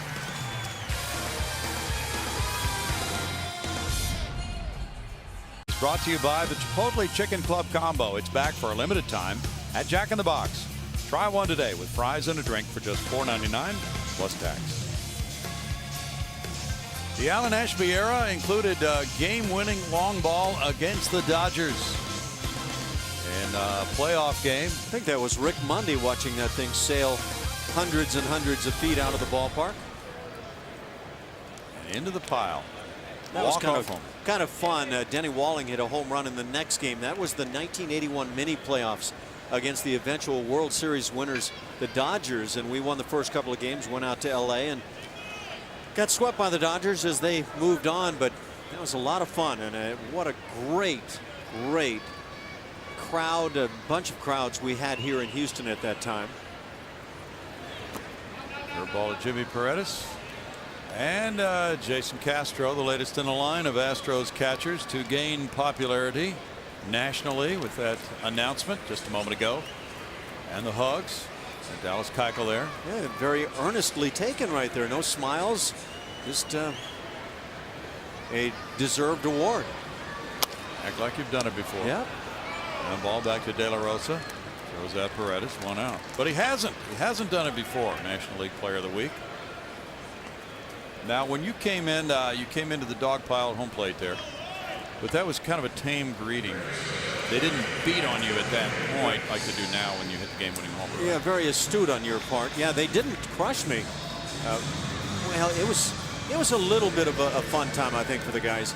But that walk-off thing is always fun. You do it in the postseason, and it's just very special. But I have to say, the biggest moments I ever had were the no-hitters I was a part of, along with just simply winning in the postseason. Ball 1. You mean more so than a game-winning walk-off homer? You know, that sounds kind of crummy. That was very big. I don't mean to minimize that at all, but well, you get that chance to play in the postseason, and the wins are so huge. Dominguez to left field. Cargo in. 2 outs. But I honestly got kind of just overwhelmed with the no-hit opportunities. 3 of them coming all the way to fruition, and a couple of others, 2-3 others that got very close. But you just, as a catcher, you get so wrapped into trying to make sure you do everything right for the pitcher. So after they met you at home plate on the game-winning homer in the playoffs, did you get a Gatorade shower then? No, not even in my interview with Brian Gumbel. Did I mention I was interviewed by Brian Gumbel at that time? No. Who was he? He was an up-and-comer. Greg's brother, right? Hey, Greg Gumbel. There you go. Ball 1 to Cedeno. Cedeno reached on an infield hit in the 3rd. Now that was a glorious time. And congratulations to you. Now, were you Player of the Week after that? It was a postseason. They didn't bother about weeks. They don't at that do time. No, there are no weeks in the postseason. Denny Walling tried to steal the show with a home run the next day to win it anyway. Wasn't walk-off style, but rather impressive nonetheless. Denny Walling, the greatest pinch hitter in Astros history. Boy, he was good, I want to tell you. And he could play third base, too. I think the Well, I won't get into what I thought the greatest thing he ever said was. Okay. Now you might have to. 2 balls. Well, it was so classically Denny. But we were playing golf on an off day, and Denny was heard to say, "I can't believe I'm walking on my off day."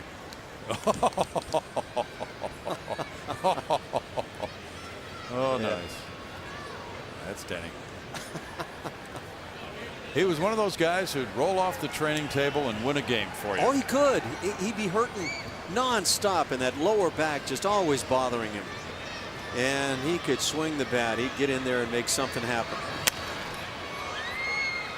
And a lot of people didn't know if there was enough baling wire to keep Denny together for all those years, but he was perfect in that role. He really couldn't play every day. Yeah, he was absolutely ideal, and his body was so muscle bound that it was hard to keep him healthy.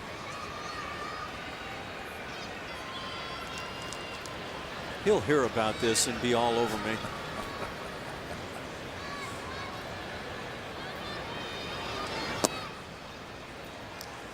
Cedeno takes, and it's 2-2. How do you think Sylvester Stallone would have done at playing baseball? Well, he was muscle bound as well. Now, he may not have been able to get through a single ball game as muscle bound as he was.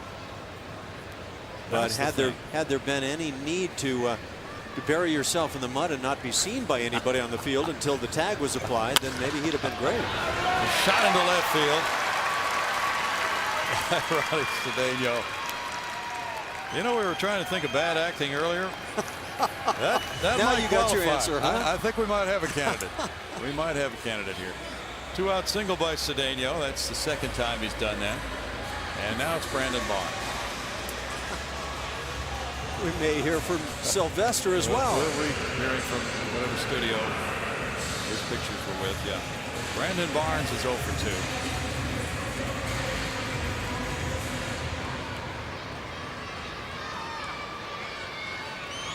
Barnes hit a fly ball to right. Grounded back to the pitcher, and he usually starts when there is a left-hander on the mound. And he takes that one, ball 1. The real question that a lot of people have about Brandon Barnes is, what could he do if he got 400 at bats? Well, I don't think anybody can answer that right now, huh? Nope. I think we're all looking to see what can he do when he gets that extended opportunity to play.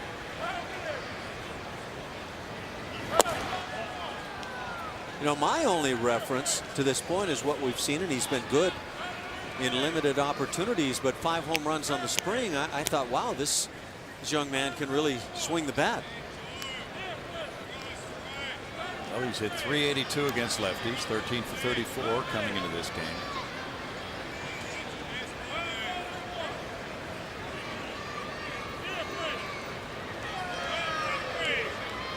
Altuve on deck as the throw goes to first.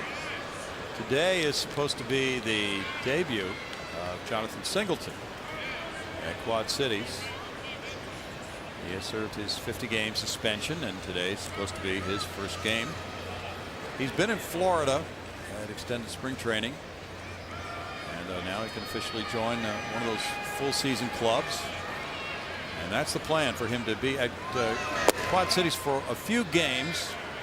And then it sounds like the plan is to bump him up to AA Corpus Christi for a few games, and then he may be elevated after that, depending on how things go. And Jeff Luhnow said it's going to depend on the schedule, which teams are at home, in terms of where he plays at what time. There's a guy that toward the tail end of the spring got a few chances to play and took full advantage. He sure did. That's a foul ball. 2 balls, 2 strikes. Loved what I saw from George Springer early on in the spring. I'm sure everybody who was there at that time did. Yeah. He looked just outstanding. It's a couple of more home runs yesterday. His numbers are eye-popping at Corpus Christi.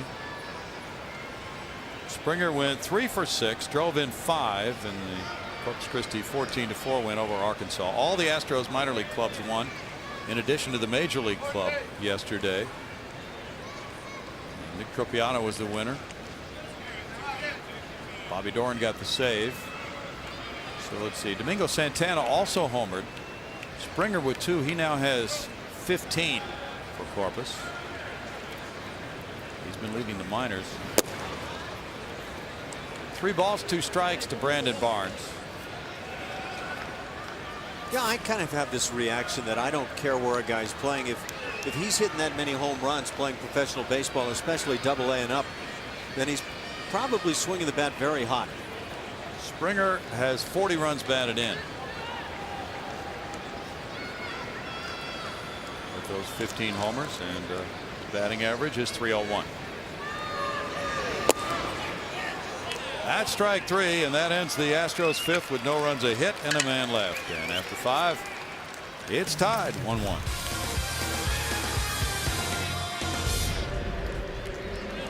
As we go to the 6th inning, and now time for our AT&T tweet of the game. And that tweet, let's see, what did it say? I don't have that in front of me at the moment. System sweep on Memorial Day, 5-0. The minor league teams all winning. Oh, okay. Sorry about that. I should have been able to figure that out. That's okay. George Springer was kind of a big part of that with his couple of home runs, one of those a grand slam, and that was that shot, a towering drive that went way out. There are the figures with George Springer just tearing it up. 40 RBIs, 15 stolen bases, doing everything. Carlos Correa getting it together, hitting .284 now. So the guy is really coming through. Ronnie Cedeno with a spin and a throw to get Troy Tulowitzki on a marvelous play to open the 6th inning. Great work by Cedeno. Wow, we've seen some plays from shortstop in this series. And scheduled to make that debut, as you mentioned, Jonathan Singleton, and I think a lot of us involved with the ball club very anxious to see what he's able to do. Well, he had a solid season last year, as everybody knows. So it begins for him today. That was very good work. Now Cuddyer looks at that one. There's strike 1. Cuddyer doubled in the 4th inning, and he is 1 for 2 in this game. Singleton, as you see, ball 1 coming in. Singleton last year at Corpus Christi hit .284. He had 21 homers, 79 runs batted in. He scored 94 runs, 27 doubles. Listen to this, Ash. He walked 88 times. So he's an on-base guy with power, left-handed first baseman. 21 years old. All adds up kind of nicely. .396 on base average, .497 slugging percentage at Double-A last year. Bouncer goes foul. 1-2. He looks to be a pretty good glove man at first base as well. From what we could see in spring training, limited number of repetitions there. Anybody at all saying how long it might take, assuming he steps in, does a real nice job, how long it might take till we see him? No. 1-2. And you know, media meeting frequently with Jeff Luhnow. Jeff frequently will say about most players, you know, they'll be in the minors this year, or maybe a September call up for guys like Singleton. There's a smash into right field, and Cuddyer with a solid piece of hitting. It hits it hard into right. He's 2 for 3 now. Everybody's talked about how well Cuddyer has played, and wasn't even expected to play in this series after being hit by that pitch a couple of days ago, but he's stinging it. Now Todd Helton's the batter. Helton grounded out and he walked. The Astros have not swept a series this year. This is a 2-game series, so that gives them a chance to sweep it. Ground ball third. Dominguez to Altuve. Altuve over, and the nice scoop by Carter on the backhand side. So the glove work is dazzling for the Astros in a 7-pitch 6th inning for Jordan Lyles in a 1-1 game after 5.5.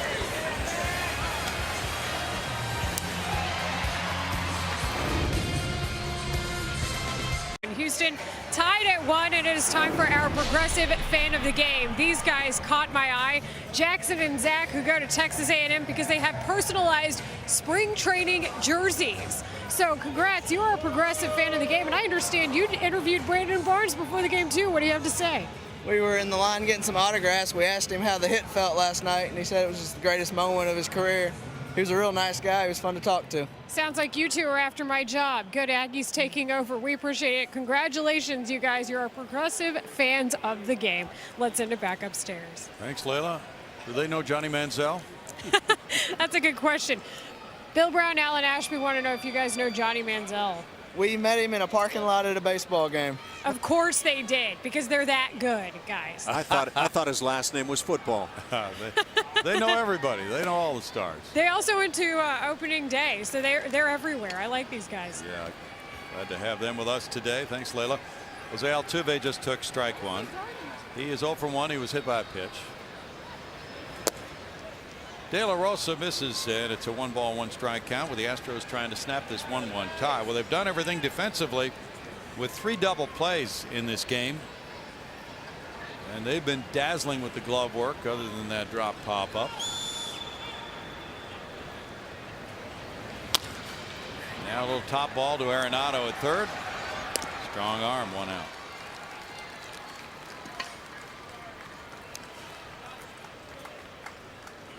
Carlos Corcoran will be next. He grounded out to short in the first, was hit by a pitch and scored the tying run in the 4th inning as he came on Carter's ground ball to third.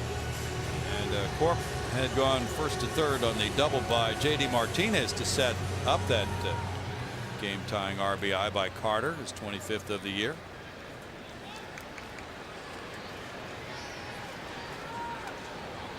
J.D. Martinez on deck. The Rockies have the edge in hits 6-4. And the Astros have made the only error. Colorado is stranded 5. Houston has left 3.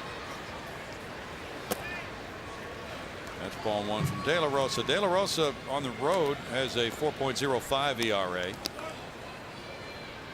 And a 2-3 record. And a lot of times that's the way people judge the Rockies pitchers, what they do on the road, because they're in a very tough environment at Coors Field. But overall, they're 8th ranking ERA in the National League, 3.73.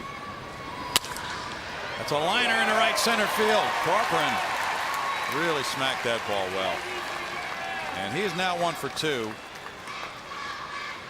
the catchers continue to do the damage for the Astros offensively in this. So often you see this pitch away. A guy will try to pull it, roll over, and hit a ground ball to the left side with the right-hand hitter like this. Instead, that right shoulder of Corcoran just went right to the area of the pitch, down and away, and drives it to right center. Very nicely done. He's aboard for J.D. Martinez, who singled to left and doubled to right center.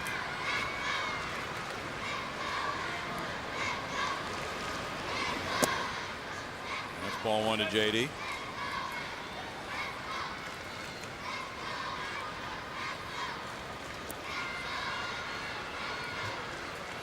J.D. has hit 194 against lefties in 31 at bats coming into this game. Chris Carter's on deck.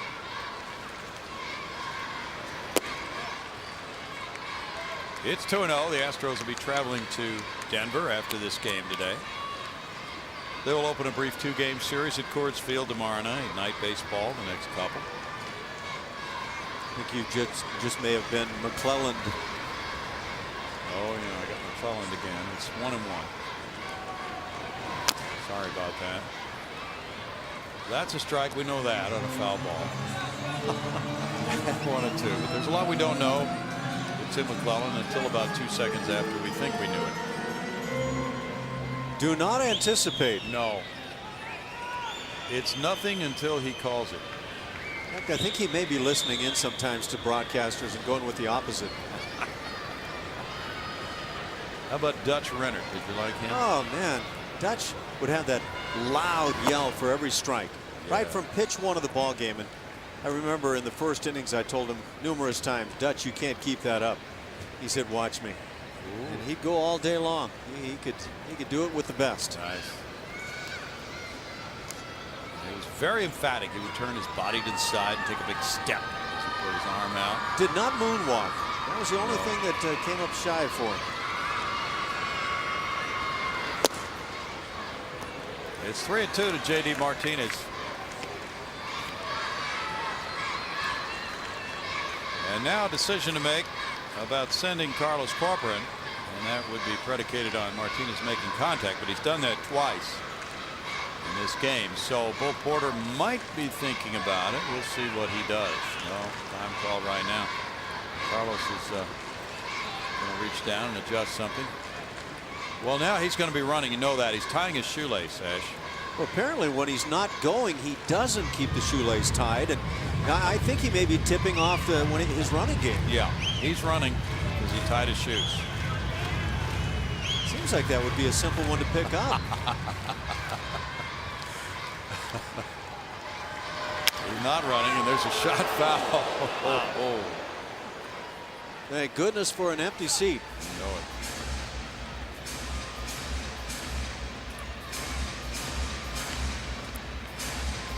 Interleague baseball. Do you like it? Not like it? Oh, I was just waiting to ask you. A big fan? Well, you know, it's a little bit different right now because it doesn't have that feel. Everybody's playing interleague baseball right now. Strike him out. So in this sense, I don't have a problem. I guess my only issue is that I feel like by the end of the season, teams that get to the postseason, or at least within divisions, teams ought to have the same schedule as each other so that they all have the same road to the postseason if they get there. And now they do. And now it's much better. Yeah. Chris Carter is 0 for 2, but he got an RBI on that FC in the 4th inning, that fielder's choice play. He drove in Corcoran on that ground ball to Arenado, and he reached first base on it.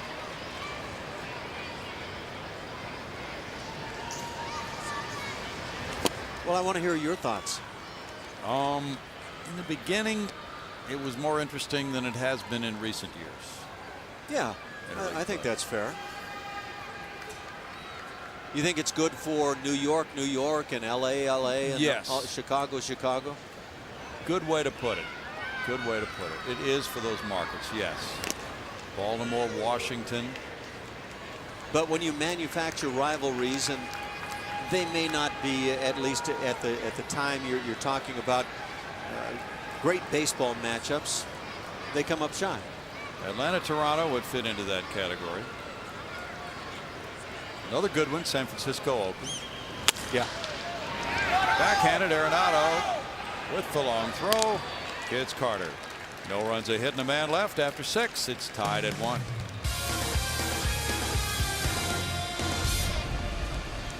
Top of the 7th coming. We'd like to remind you to tune in to Chevy Hometown Kids. That's every Saturday morning at 9:30 on CSN.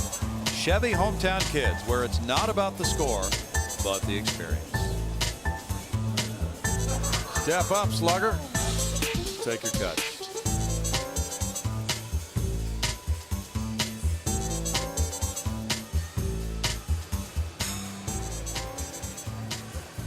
That's really what it's all about, and get those kids involved in this game early, and you got fans for life. School should be out pretty soon, Ash. What do you hear about that? If I were a student, I'd be clamoring. That's all I can say. Oh yeah, let's go to the ballpark more often. Those patriotic T-shirts, very nice look. Where did you go as a kid? I went to the ballpark. I didn't go to school. That I knew. I want to know which ballpark. Oh, okay. De La Rosa and Lyles with similar pitching lines. Kansas City. Municipal Stadium in Kansas City. Beautiful. Were you ever there? No, never saw it. I only got to see Kauffman in just one of the gorgeous stadiums in baseball. Yeah. Willeen Rosario leads it off. He's 1 for 2. So those pitching lines just really close so far. There's ball 1. 6 hits for the Rockies. One of those a Tulowitzki first inning single. This will be the 100th pitch for Lyles. Wesley Wright is warming up in the bullpen. Yep. Municipal Stadium. You had to really pay somebody to watch your car. It was not in a very good neighborhood. If you wanted to be sure that you'd have tires that were functioning coming out of there. 1 ball, 1 strike. Don't bring the brand new purchase to the ballpark, huh? No. The attendance today is 11,974.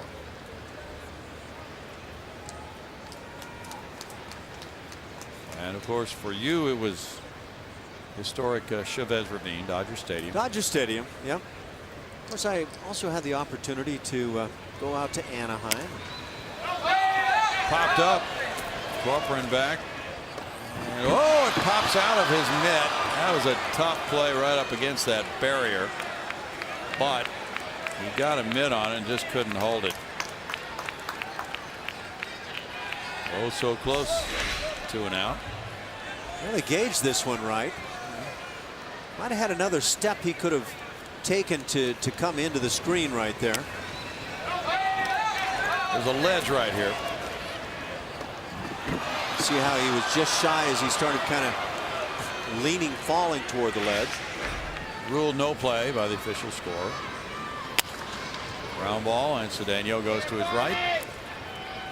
Good strong throw. Gets Rosario 1 out.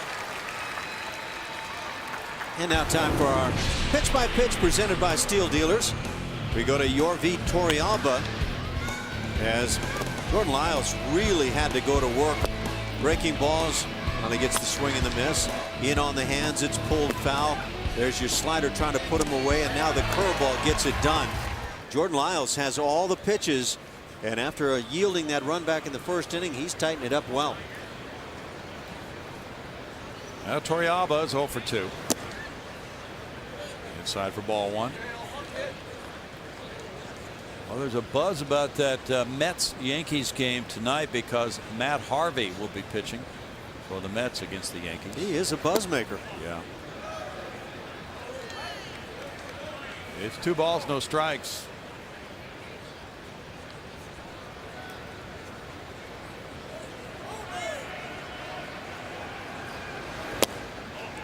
Lyles just missing away with that one. He falls behind now 3-0 on Yorvi Torrealba with LeMahieu on deck. How much do you get into this whole WAR rating thing? Oh, I love WAR. Do you? Okay. Well, Matt Harvey in the National League is ranked number 5 by who is it? BaseballReference.com. He's the 5 ranked WAR player, just a young pitcher with the Mets. Well, the reason I like it is they're attempting to rate all players, you know, lumping pitchers in with position players to see who has the most impact on a team. Well, it's intriguing because Clayton Kershaw, for example, in the National League is the leader in front of Joey Votto. So you've got a couple of the real stars in what they do back to back at the top of the list. The American League, Clay Buchholz leads, followed by Manny Machado and Dustin Pedroia. Interesting. Popped up. Chris Carter comes over. That's out number 2. Come join us Friday, June 14th for our next big and bright Friday night. The Astros take on the Chicago White Sox at 7:10 p.m. 10,000 fans will receive a big and bright t-shirt. That's courtesy of the Methodist Hospital System. Stay after the game for a spectacular fireworks show. Presented by Marathon Oil. Call 1-877-9-ASTROS or visit astros.com to get your tickets today.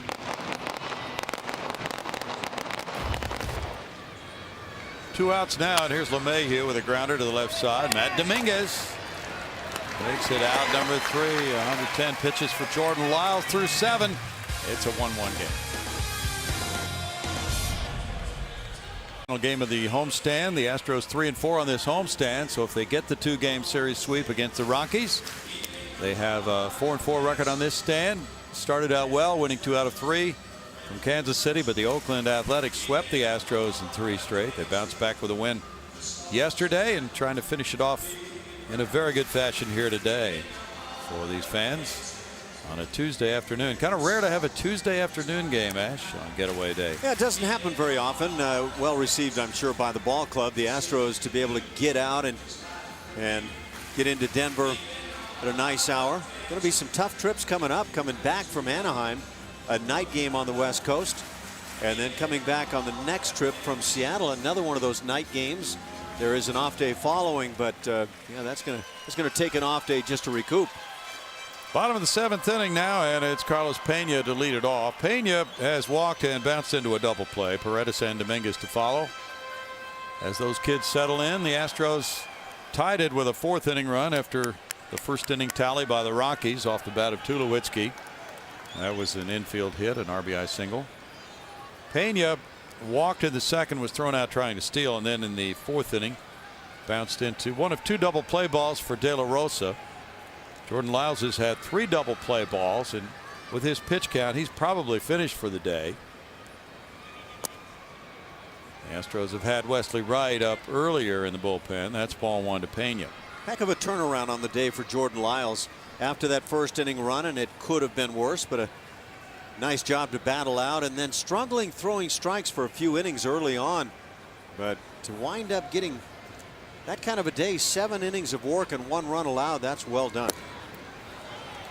1 ball, 1 strike. In fact, against this top ranked offense in the National League, the Rockies leading in runs scored, leading in total bases and in slugging percentage. Bud Norris held them to 2 runs in 7 innings yesterday, and Jordan Lyles has gone 7 innings and given up 1 run today. Walt Weiss, like so many managers, wondering for the time being what's gone on with that top ranked offense. In the dirt for ball 2.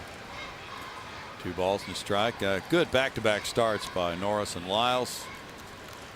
Yeah, I think Bud can be very proud of his last outing.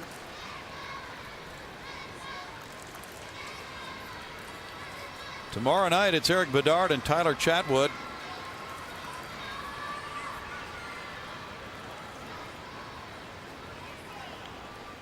Seven o'clock for Astros pregame live tomorrow night. That's a strike to make it 2 balls, 2 strikes.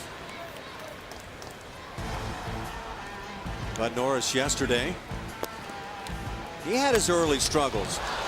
Got himself a chance for a double play there and hit a rough throw for Castro to deal with. Got up and got the rebound. And Bud Norris had some smiles, and deservedly so. He pitched well.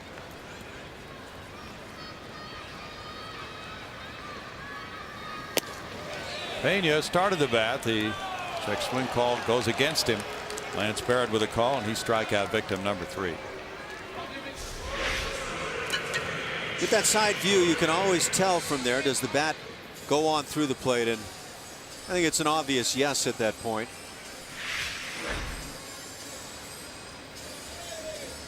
Jimmy Paredes hit the ball hard on a line to center field. It was caught in the 3rd inning. Then he bounced back to the mound in the 5th.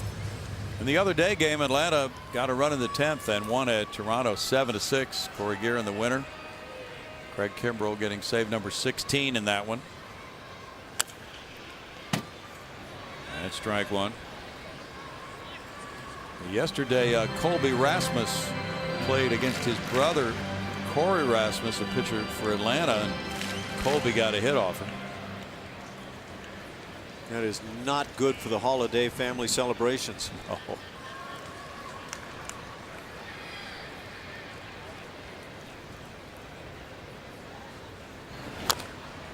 That's tap foul on the curveball. It's 0-2 to Jimmy Paredes.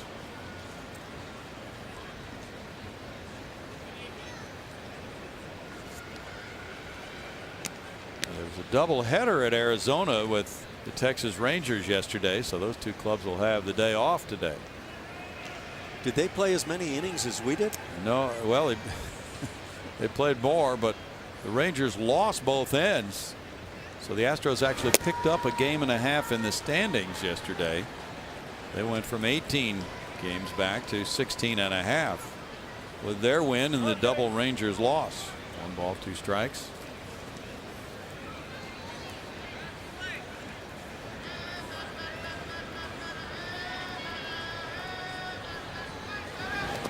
In the dirt, and it's 2-2. So Arizona won that one 5-3 and 5-4 from Texas in the Twin Bill sweep. Wesley Wright once again is at work, and it appears that he will be the man on the mound in the 8th inning. It'll be switch hitting Fowler, then Arenado, then lefty hitting Gonzalez due up for the Rockies in the 8th. Lyles has given his club a great opportunity here. Foul back, and even though Bud Norris did that same thing yesterday, did not get the victory, that went to Paul Clemens. Without that strong start, it's just been very difficult for the Astros this year. They play so much better, as does just about any team, with a very strong game with their starting pitcher. That's where it all centers. When the Astros get a quality start, and there could be better stat than that, their record is 7-8 in those 15 games. foul back. I kind of like that stat that you're looking at carefully. The game score stat for a starting pitcher this year. That's better than a quality start, really, if you can figure out what's about the norm. Yeah, that's the thing, is you have to be able to take that number and understand maybe what it means in terms of the strength of the start itself. ESPN puts it on their box scores if you're intrigued.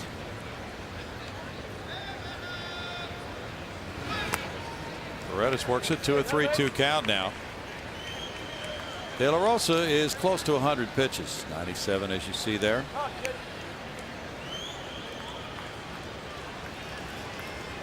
Cubs and White Sox will be playing tonight in Chicago at US Cellular.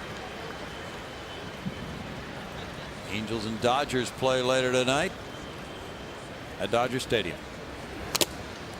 Foul ball. Well, you said you saw some games in Anaheim as a kid growing up. You'll be there again in just a few days. I think it's a great venue. It's changed a lot through the years, and I didn't see that many games as a kid there. Mostly it was Dodger Stadium, but it's a wonderful venue for a ball game. They draw well. They've had terrific support.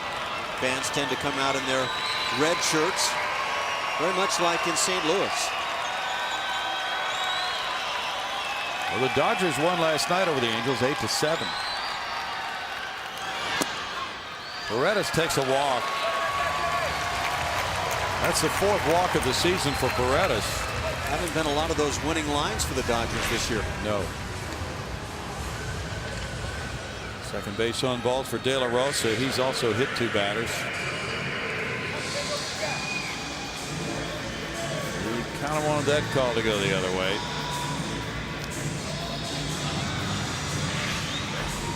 Now Matt Dominguez with the speedy Paredes on at first. Jimmy 1 for 3 in steals. Dominguez has grounded to first and hit a fly ball to left. Now that Dodger Angel freeway series very interesting because of how those teams have struggled. Some people in the media are calling that the payroll series. That's ball 1. They have spent a lot of money between those two clubs. Boy. Wow. That's good. Diminishing returns too, huh? It's downright awful. Well, let's see. Right now the Dodgers are 7.5 games back. They're in last place in the NL West. They're 21-28. And the Angels are 23-28. They're 8.5 back in the AL West. As investments go, not so good.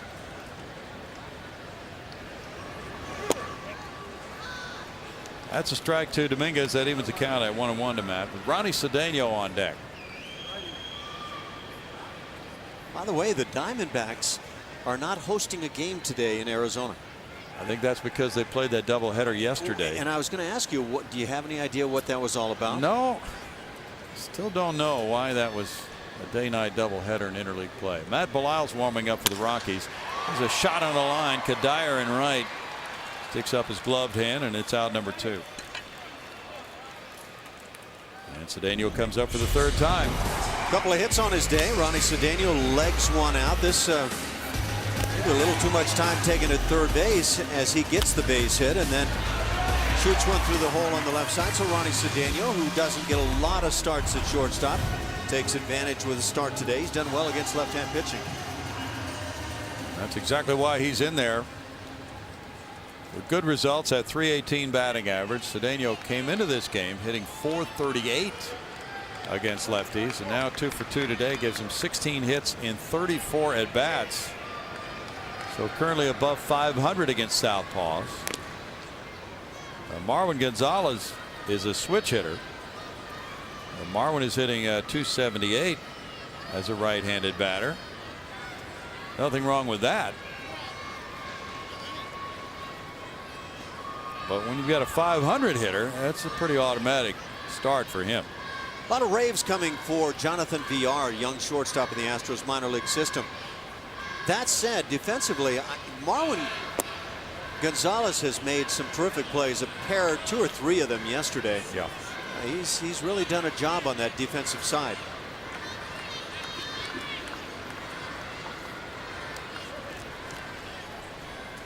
Matt Belisle pitched in yesterday's game. He worked 1 inning through only 12 pitches.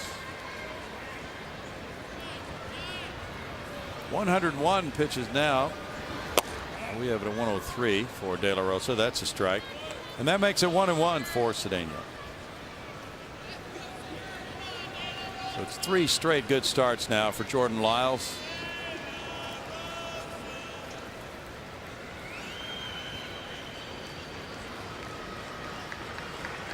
And he could still be the winning pitcher if the Astros could take a lead here.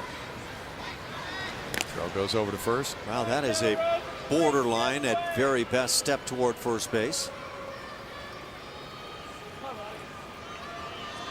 Left-handers get all the breaks.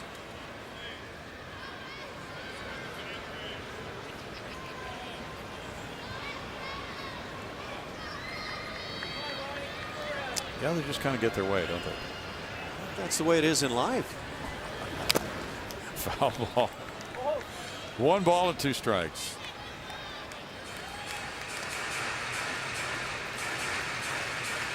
You know, they've been unfairly labeled, though, as being odd and different and quirky. You're going to go with unfairly on that one. Yeah. Okay. There have been a lot of very normal people who've been left-handed pitchers. Walt Weiss was right-handed.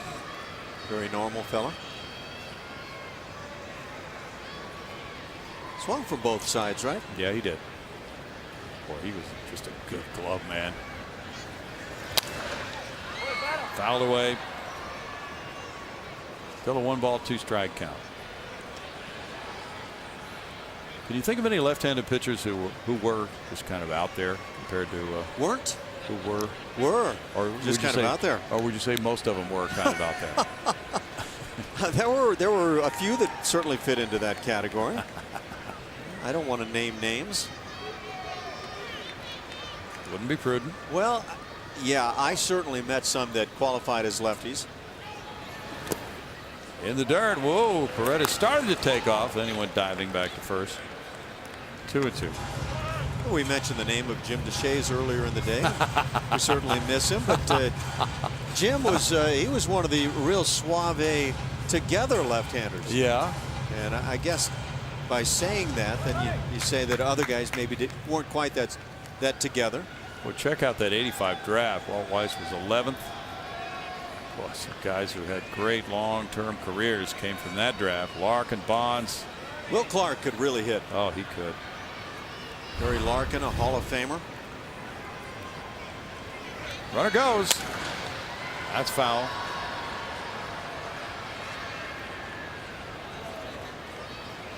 Well, it was always fun when Will Clark and the Giants would come to Houston, because it was a good feel to that rivalry, and Will was from Louisiana, so he knew what baseball was all about in this part of the country.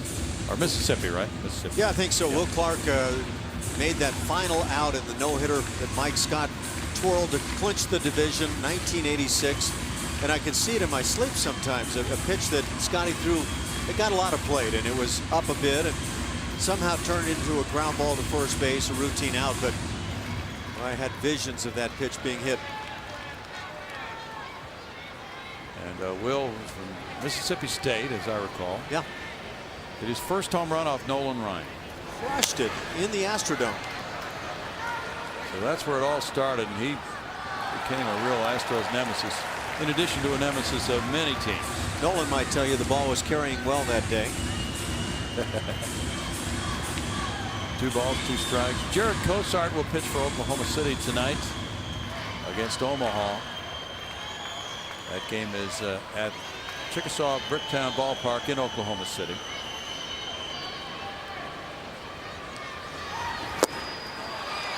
Strikeout number 4 ends it in the Astros 7th inning. We go to the 8th, and it's tied 1-1.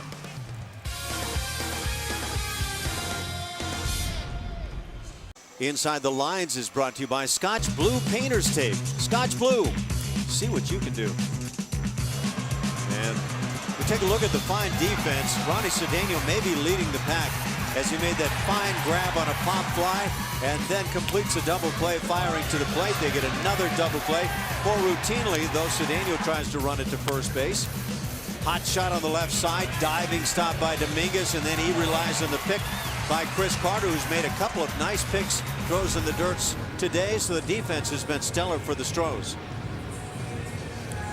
Now Wesley Wright comes out of the Houston bullpen in this 1-1 game to work the 8th inning. In 25 games, he's 0-1. His ERA is 3.98. He gets the top of the order, and Dexter Fowler, the switch hitter, now moves around to bat right-handed. Wesley's given up 27 hits in his work so far this year. Fowler has 2 walks. And the first pitch to him is ball 1. Fowler scored a first inning run. He drew a walk leading off the game. He's hit .308 against lefties. But much better than that since April 23rd. He takes that pitch and it's a ball. Lyles threw 110 pitches. 68 were strikes.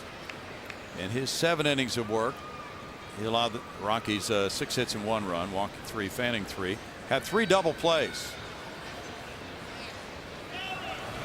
Showing bunt, Fowler takes it. That's a strike, and it's 2-1 for Wesley Wright.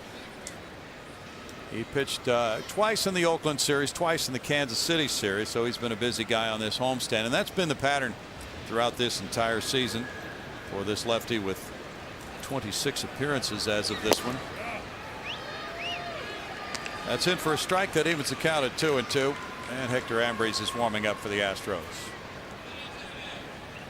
Wesley gave up a run on 2 hits in that game with Oakland on Saturday, the 11-5 Oakland win. Now it's a full count to Fowler. Fowler has walked 26 times this year. Astros relievers are 4-12 with a 4.83 ERA.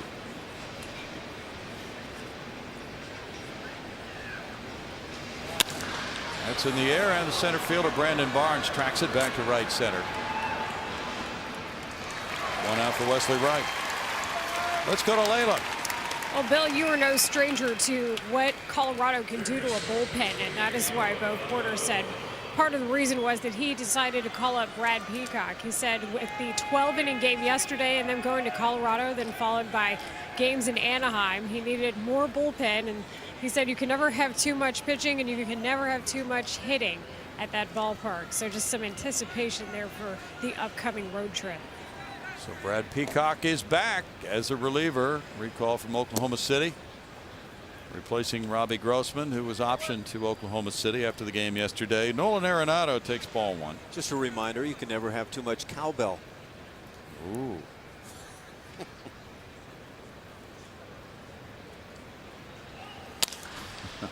Fouled away. 1 ball, 1 strike. A skit from Saturday Night Live that lives forever. Well, it's been great getting those updates on this homestand from Layla Rahimi. And now Julia is ready to rejoin the crew for this road trip starting after the game today. She came up to say hello today. She's all packed and ready for another trip. She just got back from Japan, and she's pictured there in a Japanese newspaper. And there's her friend Matt Clark, the first baseman for the Chunichi Dragons, as she was watching his exploits in Japanese baseball for the last few days. And there's her dismembered floating head. That's a little too much analysis right there. That is something else, isn't it? It is hilarious. I mean, Julie has a great sense of humor, but that's funny stuff. That's a strikeout looking for out number 2. I love how they actually included the earrings, though, but managed to take out the neck. Yeah, they have her hair and her earrings, but no neck. It really makes me want to see what other graphics come up in Japanese newspapers now, because that is priceless. Well, that's definitely a keeper for her scrapbook. And maybe she could make up a large poster of that for her room. Here's Carlos Gonzalez. He's 1 for 3. Well, Layla, you might not remember. Well, you might. You've studied baseball an awful lot. You might know about this guy. There was a player back with the White Sox and other teams And his nickname was No Neck. Walt No Neck Williams. I played with him. You played with Walt? In Cleveland. Well, that was a pretty good nickname. He didn't really have a neck, did he? I don't think that's Technically, physically no. possible. No. But he didn't have a long neck. Let's put it that way. It was short. 1 ball, 1 strike. I'm still laughing at the reference you guys made earlier to Mud Grant, who I used to work with. That was Yeah. hilarious. Mud Grant. Mark Grant, what a great guy. He pitched for the Astros. But Ash was never his battery mate. That's a shame. Yeah. No? 1 and 2. And we won't see him all season long unless somebody gets traded here because he's with the Padres. I want you to know I did play with Mudcat Grant, though. Okay. Now that I'm happy to hear about. Well, Yeah. thanks. So I've got my Mudcat Grant and No Neck Williams, Walt No Neck Williams references in today. This is a good day. And Gonzalez strikes out. That's a very good 8th inning for Wesley Wright in 1-2-3 fashion. 2 punch outs. Julian Morales all packed and ready to go, but he's going nowhere. It's 1-1. It's tied at 1. The Astros Foundation presents Picnic in the Park Sunday, June 16. Join the Astros on the field after the 1:10 game. Bring your beret for a player autograph session, free picnic blanket, and a terrific cookout. Get your tickets today by calling 713-259-8851 or email picnic@astros.com. Bill Brown, Alan Ashby, I'm dying to see that top hat make the road trip. We need that hat on the road trip. I think Ash would be the person to break it out too. Ash could wear the top hat. Well, you know, the way the hair's going lately, I probably would do the world a favor wearing one. I don't own one, though. No, we'll get you one. Brandon Barnes leads it off here against Matt Belisle on in relief of Jorge De La Rosa. De La Rosa with a good day of it. In 7 innings, gave up 5 hits, 1 run, walking 2, fanning 4, hitting 2 batters. Belisle worked a hitless inning yesterday. He's walked 7, fanned 22 in 27 1/3 innings. He's from Austin, Texas.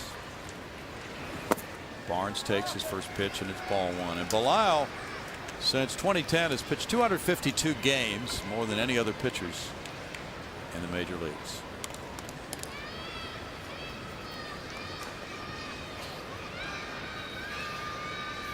Altuve and Corcoran to follow. Belisle's 32 years old. It's 2-0 for Matt. Came up with the Braves, but he was traded to Cincinnati in 03 for Kent Merker.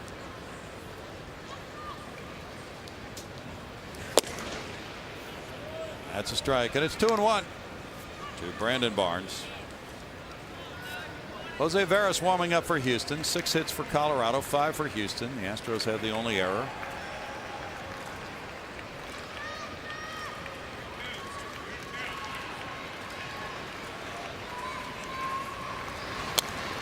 Foul back. 2-2. This has the feel of another extra inning game, Brownie. It does. I think you're angling in that direction. Well, yes. Definitely has that feel to it. Been pretty quiet offensively most of the day. Pitchers have been in some trouble, but 2 double plays by the Rockies, 3 double plays by the Astros, so not too many threats the last several innings here. In the air and on the infield, Todd Helton is looking up. That's 1 out. Kevin Eschenfelder brings the heat with special guests and in-depth analysis on Sports Talk Live every night at 5 p.m. only on Comcast Sportsnet. Kevin is preparing his show right now to that dramatic music. That gets him in a mood to go on the air. Jose Altuve is 0 for 2. He was hit by a pitch. But what kind of a show is it going to be? You know, Kevin's got to wait and see how this game goes. He's got his guests lined up. 5 o'clock, we'll find out. Altuve with a ground ball. Tulowitzki. 2 outs. And now Carlos Corcoran will follow. Carlos is 1 for 2. He was hit by a pitch. Get in these ball games where it feels like scoring a run can become the most difficult feat in the history of mankind.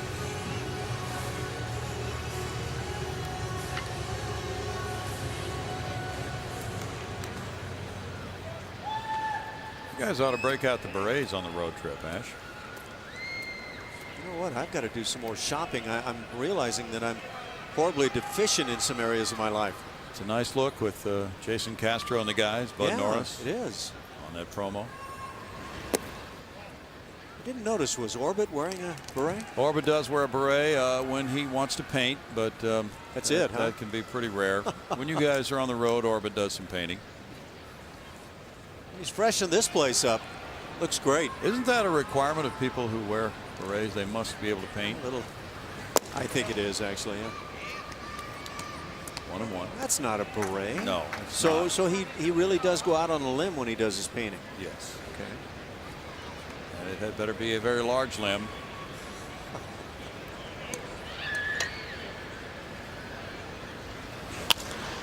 Foul away, 1 ball, 2 strikes. Lucas Harrell had his attire really tightened up on that one. Lucas is not afraid to take a chance. There's the stylish beret of Jason Castro. You know, I haven't seen him wear that on the road at all. No, not yet. Okay. Nope. But maybe that's the reason he is now Player of the Week. You know he gets a watch for that? So when you're Player of the Week, apparently you need to be able to tell time a little more accurately. Yes, you get an engraved watch courtesy of Game Time, the leader in licensed sports watches. Bouncer Troy Tulowitzki on over to first. It's a 1-2-3 8th inning. The 9th inning is just about upon us, and Justin Maxwell has his beret on. It's a rally cap. It's 1-1. Astros head to Denver for Game 3 of this 4-game set with the Rockies. Astros pregame live starts at 7 o'clock only on Comcast Sports Net. And now let's take a look at tomorrow's pitching matchup, brought to you by Chevron. Care for your car. You see that Eric Bedard takes his stuff into Coors Field in Denver. He will try to pick up his first win, 0-2 on the year, .568 Ernie. He'll be opposed by Tyler Chatwood, 3-0 with a 1.90 ERA. On paper, that would seem to favor the Rockies, but as they say so many times, you don't play it on paper. If you did, how would it play out for you tomorrow night? Well, I'm gonna have to get a large slab of paper to get that thing done. Yeah. Number one, Eric Bedard's been pitching better of late, and we'd like to consider him going out there and being able to match what he's been doing. Jose Veras is in this game. He's 0-3 with a 4.29 ERA. 8 for 11 in saves, coming in with the score tied here in the 9th. And it'll be Tulowitzki, Cuddyer, and Helton due up for the Rockies. Veras in yesterday's game had a hitless frame. He threw 12 pitches. He came in with a tie score in the 9th, as he is today. It was 2-2. And he had a strikeout, no walks in yesterday's clean inning. That's out to right center field. A long run here for Barnes. Barnes tracking it deep. It bounces, kicks off the bullpen fence, and drops straight down for a leadoff double by Tulowitzki. That's his 13th two-base hit, and the Rockies have an excellent start here in the 9th. Love to know at what rate Major League teams score when they get the leadoff double. Everybody always feels like you absolutely should get on the board when you get that leadoff two-bagger. Tulowitzki's just a heck of a player, and that bat with lots of pop in it. Well, that should be a very high percentage of scoring innings. Leadoff double. That's his 13th double. But Michael Cuddyer, who's batting now, led off the 4th inning with a double, and they didn't score in that inning. They had the bases loaded, nobody out against Jordan Lyles. He struck out Torrealba, got LeMahieu on a 4-6-3 double play. Cuddyer's 2 for 3.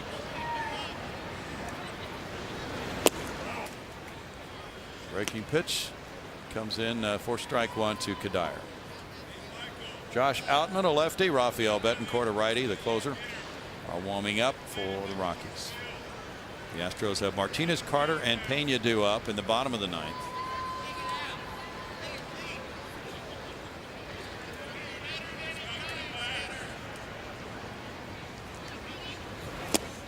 He chased one, and it's 0-2 to Cuddyer. Betancourt, number 63, is the closer, and there's Outman alongside him.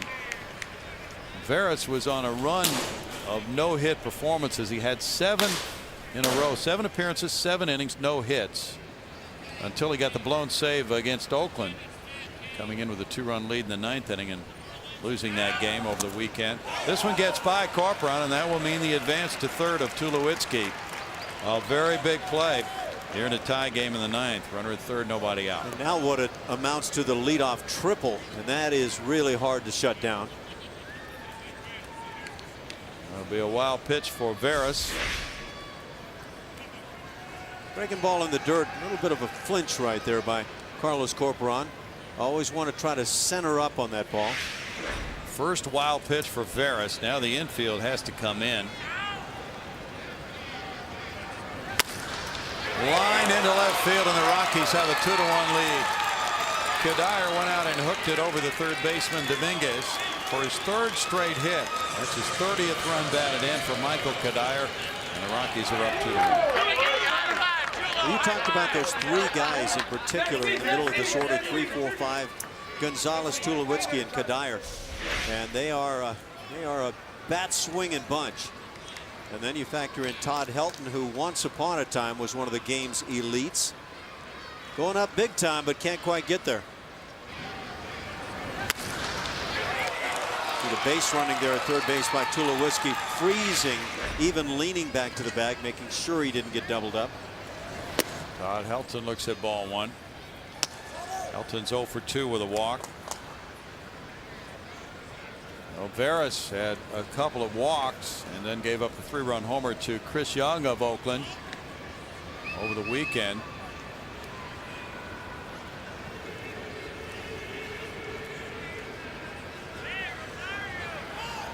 Now the runner goes. There's a swing and a fly ball. JD Martinez with the catch. 1 out with Cuddyer retracing his steps. And now Walt Weiss is going to try to get more working room for Rafael Betancourt, his closer. The runner was going on that pitch, and you'll have Rosario coming up next. He's 1 for 3. 8 hits for the Rockies, 5 for the Astros. The Astros have the only error. Rockies are trying to gain a split of this 2-game series before moving back home. Rosario singled to left in the 4th inning.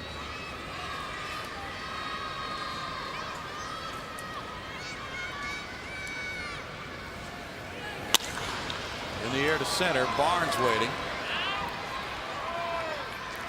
Here's the tag by Cuddyer. He'll just force a throw into the infield on out number 2. Create memories, save money, and have fun with Astros baseball. No matter what your special event, will create an experience your group is sure to remember.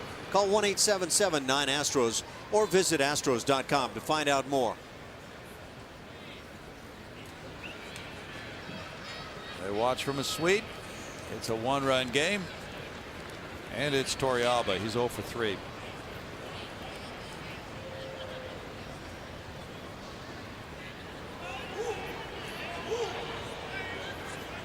Torrealba first came to the big leagues in 0-1 with the Giants. He looks at ball 1 from Veras.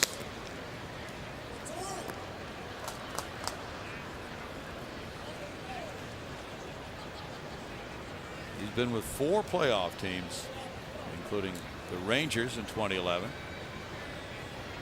And on 2 World Series clubs. He was with the 07 Rockies when they went to the World Series against Boston, and the Texas Rangers in 11. Go to first.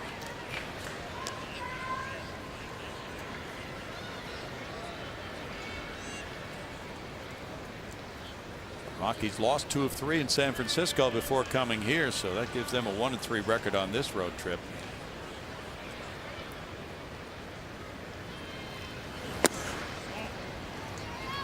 Misses with that one. It's a 2-ball, no strike count, and for the Rockies, interleague play is not going well. They won 2 and lost 5. Walt Weiss's club down through the years at Minute Maid Park has won 12 and lost 30.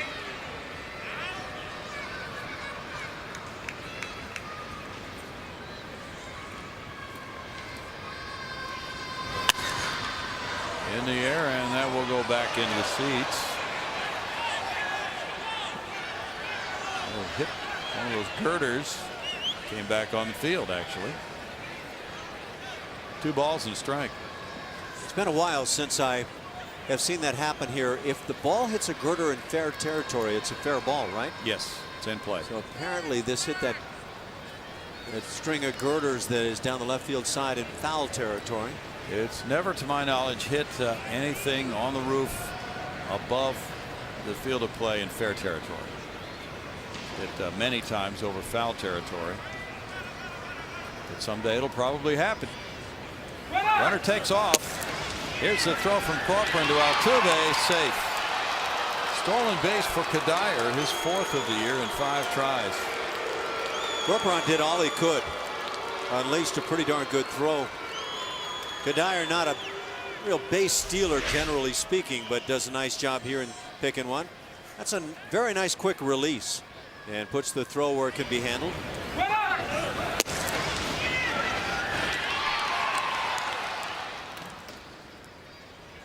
Yeah, you really can't ask more of a catcher than that. Really close too. A 3-1 pitch. Evans makes the count 3-2 now with LeMahieu on deck. The Astros had really difficult times at Mile High Stadium when they first started going there, and the Rockies have had similar problems winning in this ballpark.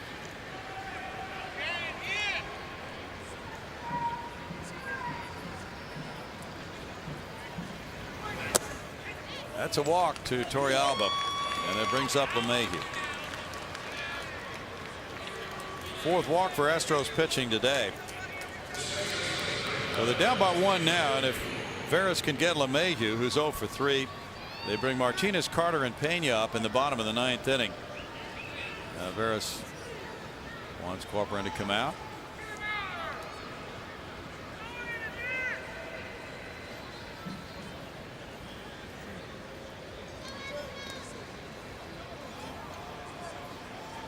I don't know if we're dealing with a sign scenario here, or maybe just some information on a guy that Veras is not familiar with.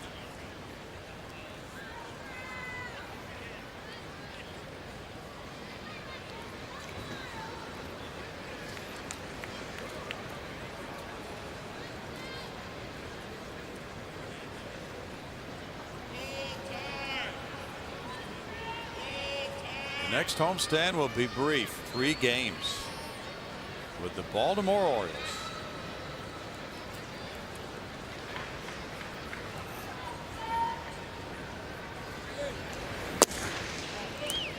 That's ball 1 to LeMahieu. Chris Davis has been an early season sensation for Baltimore. Birds will be here June 4th, 5th, and 6th. That'll be a Tuesday, Wednesday with 7:10 night games, those games, and a Thursday afternoon game at 1:10 on the 6th.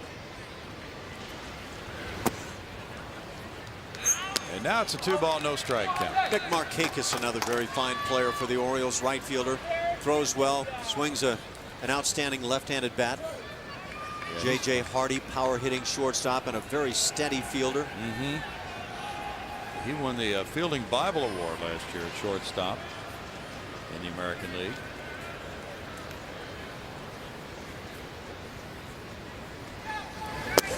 That's in for a strike. And lest we forget, Manny Machado, who's playing a whale of a third base right now. Boy, he is. Second-year player. Manny Machado, coming into today, was tied for the hits lead in the American League with Miguel Cabrera with 75 hits. If you're hanging out in the same neighborhood as that guy, you're doing really well. Boy. Chris Davis is the home run leader with 16. Fastball in for a strike. And it's 2-2 to LeMahieu. Hector Ambrose warming up for the Astros. Chris Davis is second in total bases. That Baltimore club, of course, a playoff team last year. And big things were expected coming into this season. They've been right in the thick of the AL East in the early going. Currently 3.5 behind front-running Boston in the AL East. Swing and a miss, and Veras comes back to get the strikeout on LeMahieu. But Colorado breaks the 1-1 tie with 1 run, 2 hits, and 2 men left. We go to the bottom of the 9th. It's 2-1 Rockies. Southwest Airlines. Find our fares online only at southwest.com.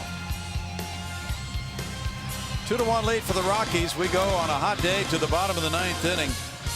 And it's been tight baseball with these two clubs yesterday and again today. Rockies just broke the tie with a 9th inning run on a single by Michael Cuddyer. Now they go to their closer, Rafael Betancourt, with 10 saves this season. A 197 batting average against him, Ash. Been in 20 games. ERA at 2.55. Pitched quite well. Guy that at times in the past has been guilty of really taking a long time to deliver pitches. That whip indicates base runners have been kept down to a minimum. Well, his road ERA 5.40 leaves room for improvement. 35-30 lifetime, the 1-loss record. Of course, that record for a closer you can throw out the window. Betancourt just turned 38. He had 10 straight saves to open the season, but then he got his first blown save of the year at San Francisco 3 days ago. Gave up that walk-off inside the park homer to Angel Pagan in the 10th inning. He had to leave a game on the 21st of May against Arizona after 2 pitches. Had some tightness in the right groin area. J.D. Martinez has 2 of the Astros' 5 hits, a single and a double. He struck out then his 3rd time up in the 6th inning against Jorge De La Rosa. Third baseman Arenado just inside the line. Carter and Pena due to follow Martinez to the plate here in the Astros' 9th inning. The Astros got their first walk-off win of the season yesterday in the 12th.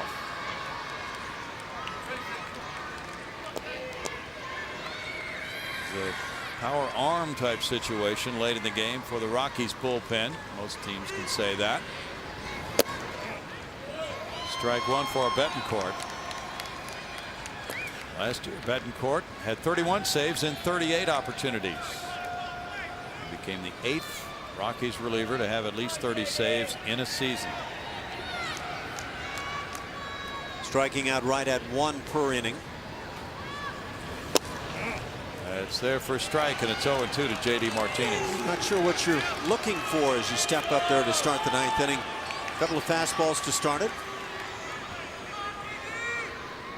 Rockies relievers have an ERA of 2.96.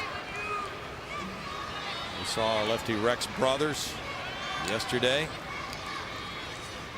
Matt Belisle pitched yesterday and today.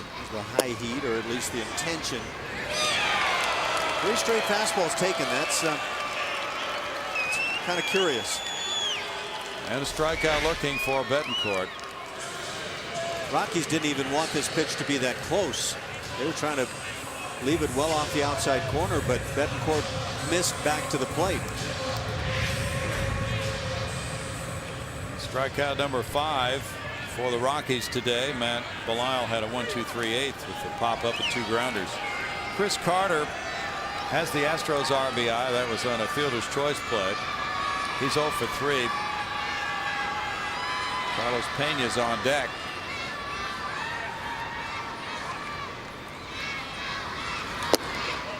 Carter takes it. It's ball 1 from Betancourt.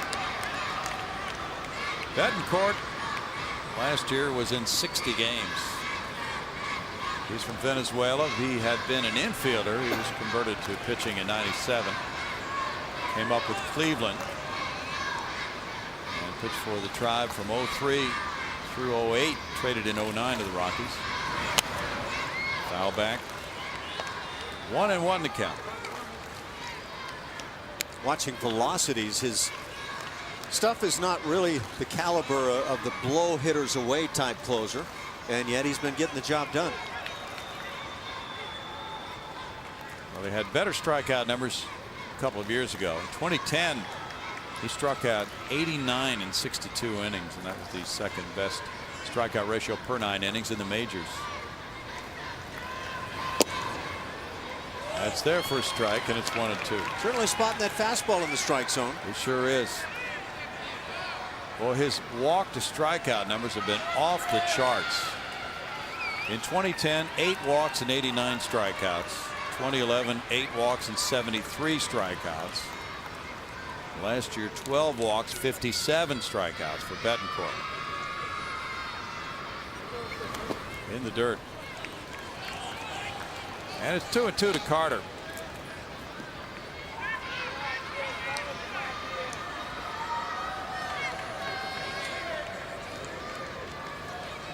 Betancourt has allowed 1 home run in 18 innings. That was that inside the park job.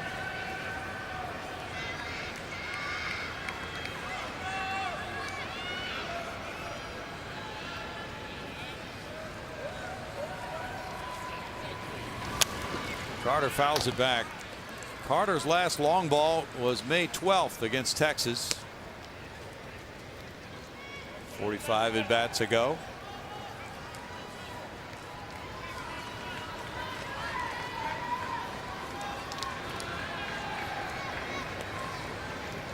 Carlos Pena's on deck.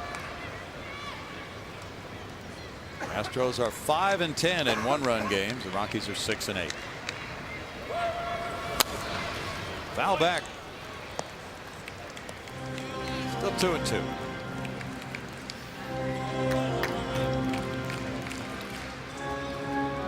Betancourt went to Japan in '99 before returning to the Red Sox the next year.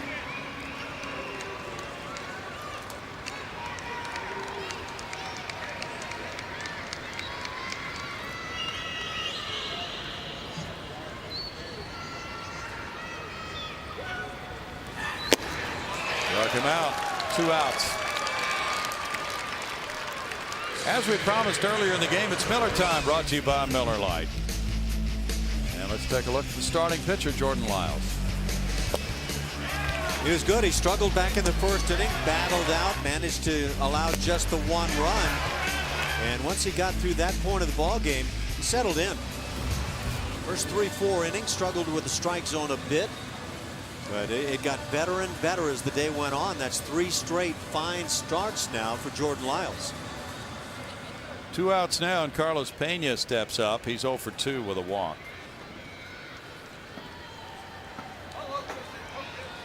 3 for 9 with a double and a homer, and 4 walks against Betancourt.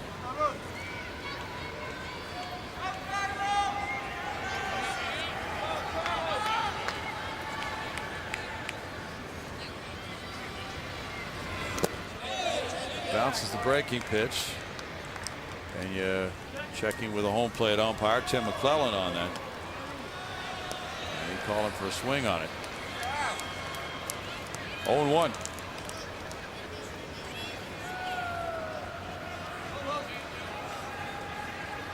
Rockies lost 98 games last year, and they went out to prove, and did so with a good month of April. This was a brand new season under a new skipper, Walt Weiss. Only 2 Astros have reached second base.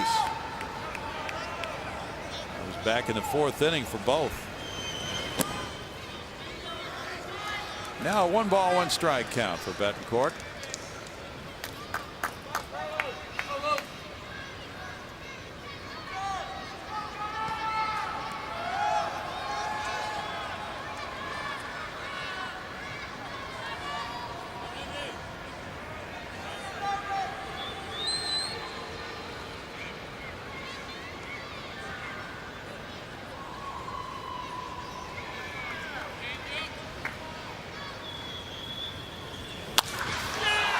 Fly ball to center field. Fowler moving in for it. And the Rockies gain a split of this 2-game series. Betancourt nailing it down as they score a 9th inning run to give Belisle the win. Final score, Rockies 2, Astros 1 today.